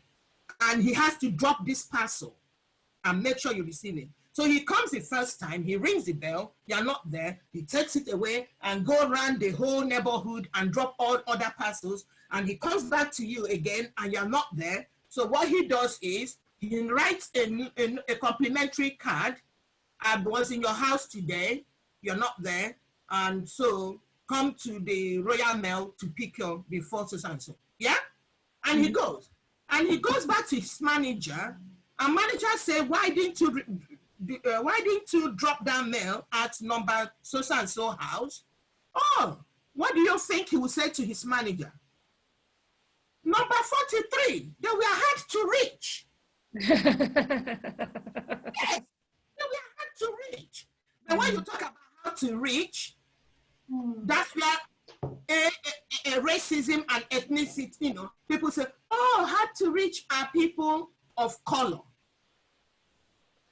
You see, and that's what I wanted to stop, because you say one people are hard to reach. What of the other people? Every person can be hard to reach. Maybe because of sociological issues, cultural issues, and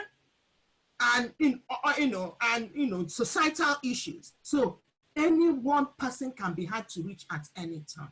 I try to do that as a community development, a public health promotion specialist, using community development approach to say, no, we cannot in the health system, especially if you are in health promotion or public health or community engagement, as they call them now, you cannot work 9 to 5, Monday to Friday. That's the anger. We cannot, and even in my charity that I work for, I don't work 9 to 5, Monday to Friday, because that's silly. Because it means that some people are excluded. It means that some people will not get my services. Those that go to work and those that go to school may not get my services on Monday to Friday. Absolutely. So I do Sundays and I do anytime, people. Some of my trainings are on Sundays or Saturdays. What I do is ask the other question. Ask the other question. So you ask the other person, what is suitable for you? When do you want me to see you? So if I'm working with some group of people from the Asian communities, for instance, say I want to reach the Chinese community, some of them. So, and I know that some of them have, shops in the evening where, so in the daytime, they're sleeping. So what I need to do is in the evening, I go to their shop where I can see them and do consultation with them. You see? So you've got to be flexible. The thing about, what you're doing is so remarkable, because like you said, fitting your service around their needs. Exactly. Obviously you must, like Claire said before, you must be working flat out doing that, because if maybe you may have a lot of volunteers working for you, because if not, your family life will be suffering as well. And I think that's why a lot of people shy away from things like that. They would rather deal with, people at specific times that would suit their own lifestyle. Okay, you see, I believe that anything worth doing is worth doing well. Okay, before I decided, because it's not, you see, the difference between whatever I do and what other people may do, I don't know. I'm not saying I'm the only person that do what I do. I know some people also that they practice exactly like myself.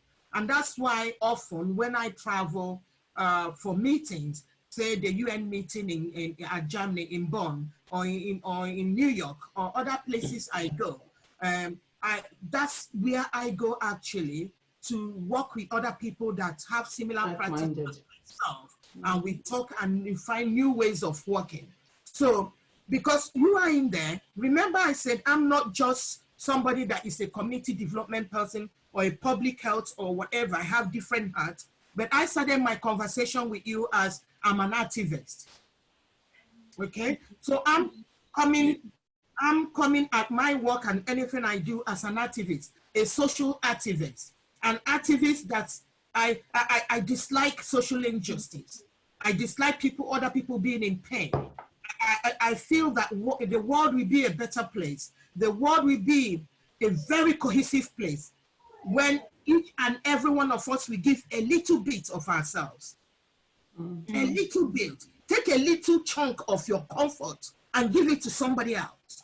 This world will be a better place. But if you're doing your job like, oh, it would be nice to do it 9 to 5, you know, I don't want to exhaust myself. A little will go, a little something must give in life. If you don't give anything, if you don't give a little of yourself, then you've done nothing at all. You see, to do this, you've got to also put your house in order. You've got to plan. You must have a plan to make sure that one side, you know, so that's work-life balance. And this is what I teach. And also when I go out to meet some, you know, some of my peers, you know, that do the same thing as I do, we sit down, we also have supervision, clinical supervision. So we debrief one another and see what have we not done right? What should you be doing? So you go and for debriefing, clinical supervision, and you feel better. But work and home balance is number one. Believe me, you can be doing 9 to 5, Monday to Friday, and your home life is useless.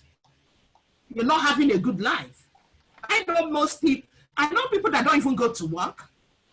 They don't go to work. They don't go to school. They don't do anything. They stay at home.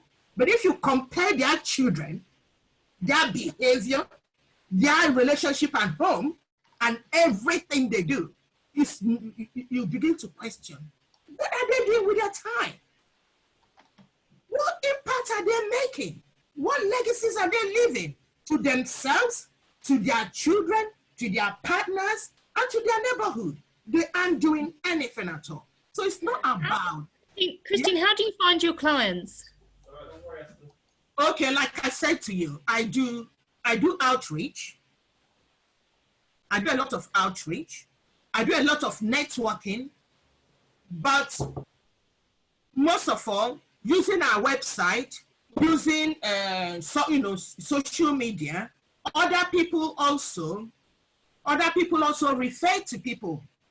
So, and I work with other people, like I work with Job Center, the DWP. So I go there, I don't say because we're not funded by them, because many people that go to them are funded by them.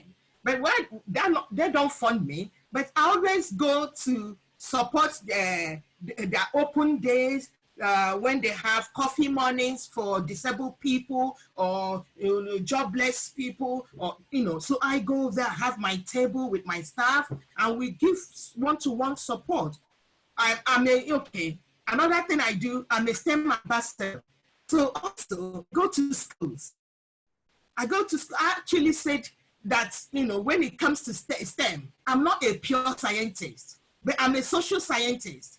And STEM was basically in those days about social, pure sciences, Yeah. But I also started shouting at the STEM hub, in the Southeast, and say, what of social scientists? We have a part to play. And then we all social scientists started coming in and talking. So I also go to schools. Believe me, I just go to people and say, I want to support. What can I do? So I teach in schools. I teach in primary schools and secondary school and wherever. So, being there and saying to people, I'm here, use me. I'm here, use me. And so people will say, when they're looking for somebody to say, oh, who can help this person? They say, oh, Diversity House is there. So these are the ways. Okay. I also go about on the streets talking to people. People will think I'm crazy, but I have this kind of talking to people. So if you come to Swell, believe me, or anywhere in Kent, people will say they know Christian Locke, because I'm not that kind of person that is shy to talk to somebody. I go to the park, children's park, and I just go there, run around, have conversation with young people. So they don't run away when they see me, because she's going to come, obviously. She's going to talk. It's a shame that the lockdown obviously may be affecting that aspect of engagement. But I think the issue, it's not an issue, but the point to take into consideration is that things are changing. And Yes. it's time for, so all three of us here, we represent different organizations that work to improve the health and well-being of our communities, right? And so it's important for us to know how we can begin to work in a joined up way. That is so important. Christine, one of the things, Claire, you may not know, I'm a local councillor. So I'm interested in here in Medway. So I'm interested in what, builds my community up. It's so important. So besides just the skills that I have, it's also collaborating with the likes of Christine to deal with community engagement. It's also collaborating with somebody like yourself to deal with the health of my people. There was a question you asked, Christine, previously about how do primary care, is that? Yeah. Primary care partnerships.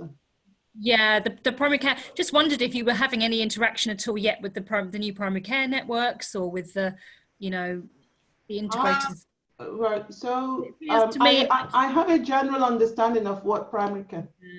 Yeah. So, but what would you describe that to be in a community like in Chatham or in Medway or Sittingbourne, for example? What okay, so does it look like in so this is the system where this is the trying to bring about a slightly more integrated way of working, and we need to make sure that people who are using the services, local residents, people from the communities are starting to engage with this. So it's really important. It's the next stage. I mean, COVID has thrown all this out a bit, but so what they are is the doctors, the GP services in every area grouping together and working as groups rather than just as single GPs anymore. Right. And they have a responsibility for each of their areas, which is about 30 to 50,000. There are 10 of these across Kent and across Swale and Medway. And they've got a responsibility to carry out some engagement in their areas, and they should be starting to. Sorry, say that again, Christine. Are you talking about the CCGs? No, I'm talking about PCNs, primary care networks. We don't know that. Yeah, this is why I want to find out what it is that they do. Carry on. Yeah, so in Kent and in Medway and Swale there are, I think, 10 of these, and it's quite new, and the GP practices stay as they are. We still have all our GP practices, apart from the ones that are having some problems, which you probably know about, Gloria, through your work at the council.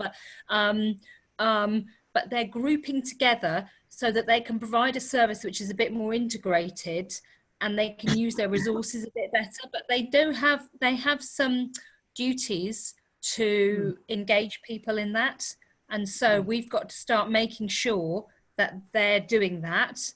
And then kind of above them, in a way, so you have the primary care networks, which are groups of GPs working in every area. So, for instance, there's one in Sheppey, there's one in Sittingbourne, there's Chatham Central is one. So we've got a number of these. And then above them in the structure is, I mean, not really above, but sort of alongside that is something called the Integrated Care Partnership, which is all of the providers working better together. That's the idea. And less of this competition CCG against the providers. It's everybody trying to work better together. And then you've got the new clinical commissioning group across Kent and Medway, which is the CCG, which Christine mentioned, which is the new, which is just that instead of having our 8 different individual CCGs, we've now just got one. So just a slightly different structure. And within that, we've got to make sure that it focuses on what matters most to people. That's really, and I'm trying to work out how we do that going forward for Medway and Swale bit. I mean, I'm doing some work across other parts of Kent too, but I want to try to make sure that when they start to put plans in place for these different things, that they're thinking about different communities. That's sort of the area that interests me. So it'd be really good to maybe, I can send you some stuff about the ICP and about the PCNs, just so you've got some idea, you know, when you're thinking about things and who you're interacting with, people might start to refer to these. I mean, it is interesting. Yeah, it would be good. I wonder if obviously such information will be useful on the Diversity House's website, for example, you know, because again, it's signposting people to the relevant I agree. And support network, isn't it? I like Diversity House, because Diversity House, if you look at the footprints, I just got somebody now from Canada. I'm looking at the person now, saying to me how she likes our website. I'm just looking at the person on my desk here now, because anytime I get, you know, my the analytical thing, you know, just tells me where the person is and where they're coming from. Actually. And that person is from Toronto, actually. So, you know, Diversity House is this kind of charity that the footprint, when you look at the kind of people that visit our website and use everything, it's massive. And maybe because it's a versatile, you know, the kind of versatile service, and it's not a rigid service, unlike services whereby you will say, you refer this form, do that, go, you know, that is, you can just self-refer yourself, and anything could happen. So the information, you know, the website is very nice. Like you said, Gloria, it will be a nice place to remember the kind of people we are targeting, actually. These are some of the people that may not even get this information. I'm sure, Claire, that Bobby would have told you the relationship I've had with her over these years. This kind of person that tried to support any organization, because if I support an organization like yours, like Gloria's and all that, by supporting you, actually I'm supporting my service users, because my service users is everybody. My service user, the core aim of my service is to address social inequalities. So if Gloria could teach people and make them aware of how to, you know, preserve and stay safe, then my service users will benefit. If you tell people about their health, and the information about whatever is happening within the health system filters into this, my service user group, they will stay healthy. You see? So everybody, every organization, actually, I collaborate with everybody, because by actually supporting every one of you, I'm at the end supporting my service. Yeah, it makes sense. And I think that's why I was suggesting that if perhaps, you know, the services that Claire and her team offer, if those could be made available to those service users that visit your website or your social media pages, I think would be good, because especially, you know, during this time of the lockdown, one of the things I saw the news yesterday where it's saying that I think over 70% actually don't want the government to lift the lockdown so soon. Okay. However, so many of them are now beginning to feel anxious. So it is important for our communities to understand, number one, yes, that what they're feeling is all right. You know, we are living in a very, very, very difficult times. That's okay. Number two, there is help. You can still communicate. And then I think even the GPs, talking about primary health, a lot of people having symptoms where they could have gone to their GPs quite easily in the past are now having to hold back. Now, we don't even know how many deaths, God forbid, we are likely to have from people not approaching their GP just because. I think, Maria, you've hit the nail on the head there. I think we're quite concerned that people, you know, GP practices are definitely still operating, and they're expecting people to go to them with problems. And we're quite worried that that people are, of course, holding back because they're scared, because they don't want to burden the service. And I think we've put the wrong, I mean, this is from the NHS, I think we've put the wrong messages out to say, all services are shut down, because they haven't. Your GP practices, you know, on all the communities you serve in Medway Glory, and all the people that Christine works with, who are probably quite a lot of them, they need those services still. That's right. They're still there, and pharmacies are still open and are still providing medicine, and yeah. But the fact is, yeah, Claire, I tell you, I love this country, and I love people of this country, and I love the way our dedication to work and to helping one another. Believe me, I love it. I've been to many countries in the world, but I will not live in any other country but this country. Okay? And people ask me, why do I do what I do? I do it because of the love I have for this country, and for the people of this country, and for the commitment we have in our, you know, for our society. But I tell you, we're talking about, you know, services that are open and all sorts of things, you know. Yeah, the money services are open. Many of our service users, and many of my service users, don't know that some of these services are open. But some of those services that are open, we also have some bad eggs within those services. You have wonderful people that will give their lives for other people and are giving their lives for other people. But one of my service users came to me and said, oh, she went to one of these pharmacies locally, and the pharmacy, the people that are serving, not the pharmacists, the attendants there, treated this person very, you know, in a very undignified way. This person looks healthy, although you wouldn't know who has COVID or not. But even diplomacy is important. We are in the caring. Somebody can't just come into your place of work and you say, oh, stand over there. You can't do that. Even if you want to tell them to stand somewhere, you need to say it in a dignified way, isn't it?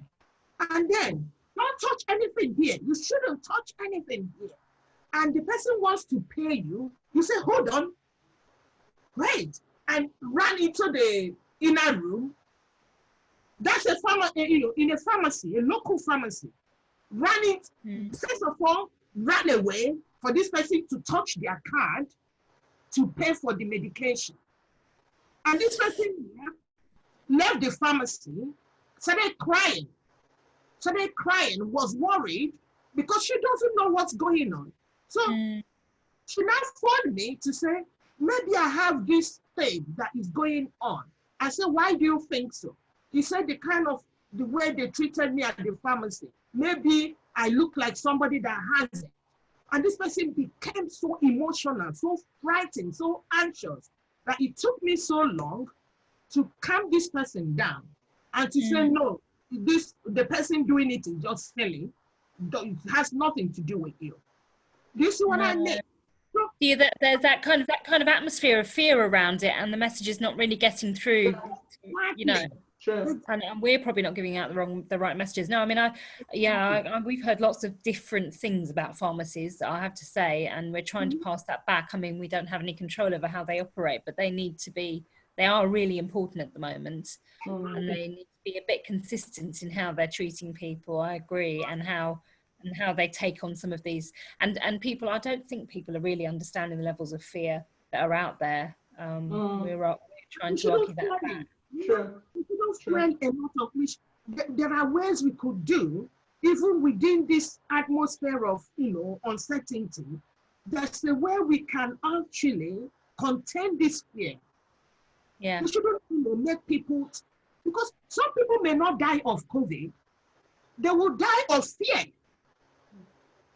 Some people already have high blood pressure, and when you start behaving like this, they become so fearful that their blood pressure skyrockets and they die. I think I don't think you're exaggerating. I think that will happen. People will die of other things, and it will be related to the sort of lack of understanding. But we're saying the wrong things, I think.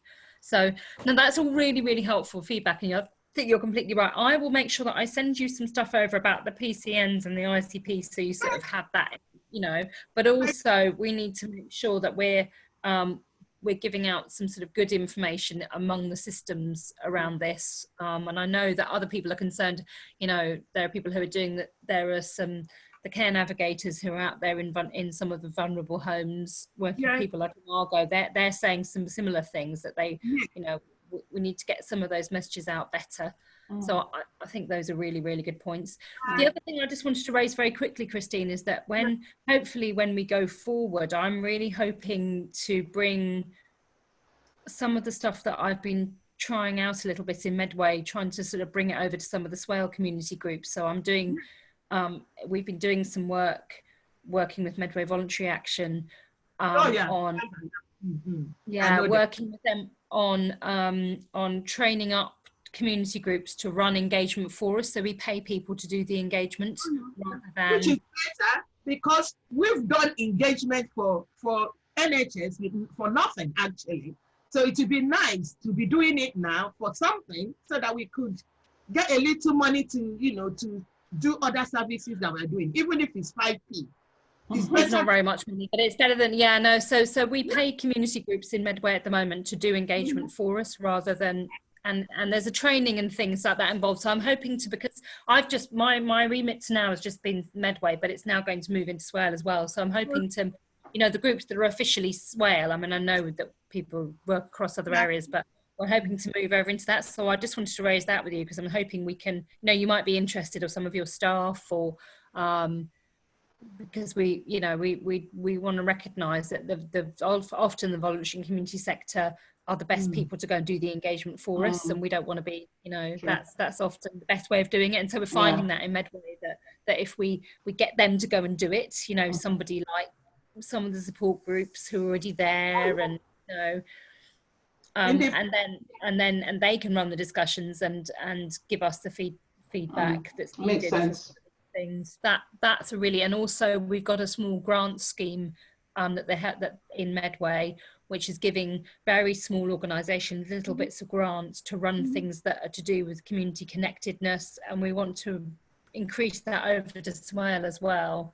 So there are a few things, and also tempo time credits as well, as we've got a time credit system which we'd like to sort of bring over into Swale as well. So I can tell you, I'll give you some information about those things. Do that, and also if there are information you think that our communities will benefit from, if you get the clearance and want us to put it on our social media, on our website and all that, then let us know, because I don't want any of our communities, the various communities, because I'm an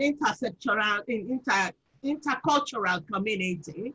Yes. So it's not, you know, so Swale is becoming so cosmopolitan. Do you know, I did a research of Swale, which took me about 4 years, and I just finished the community mapping, and we speak more than 55 languages in Swale. Amazing.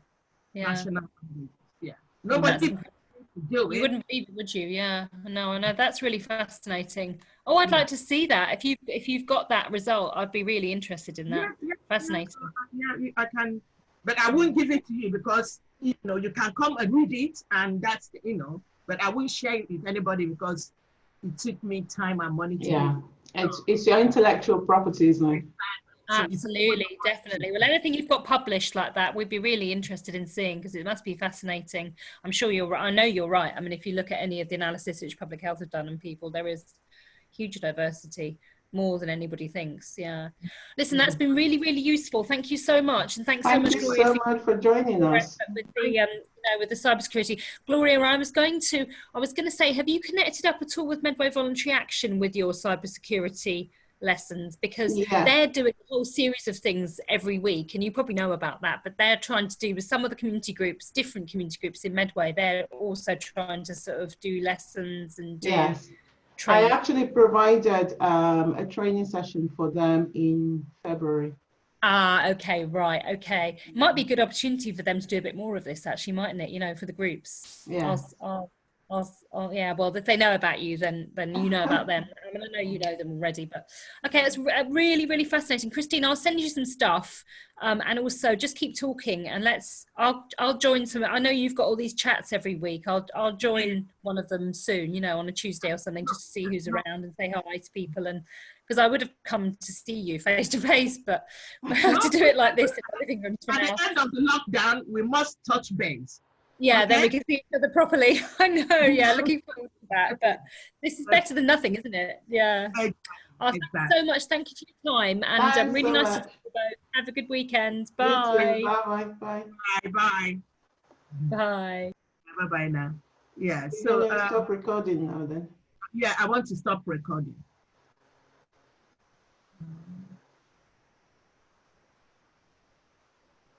I want to stop recording.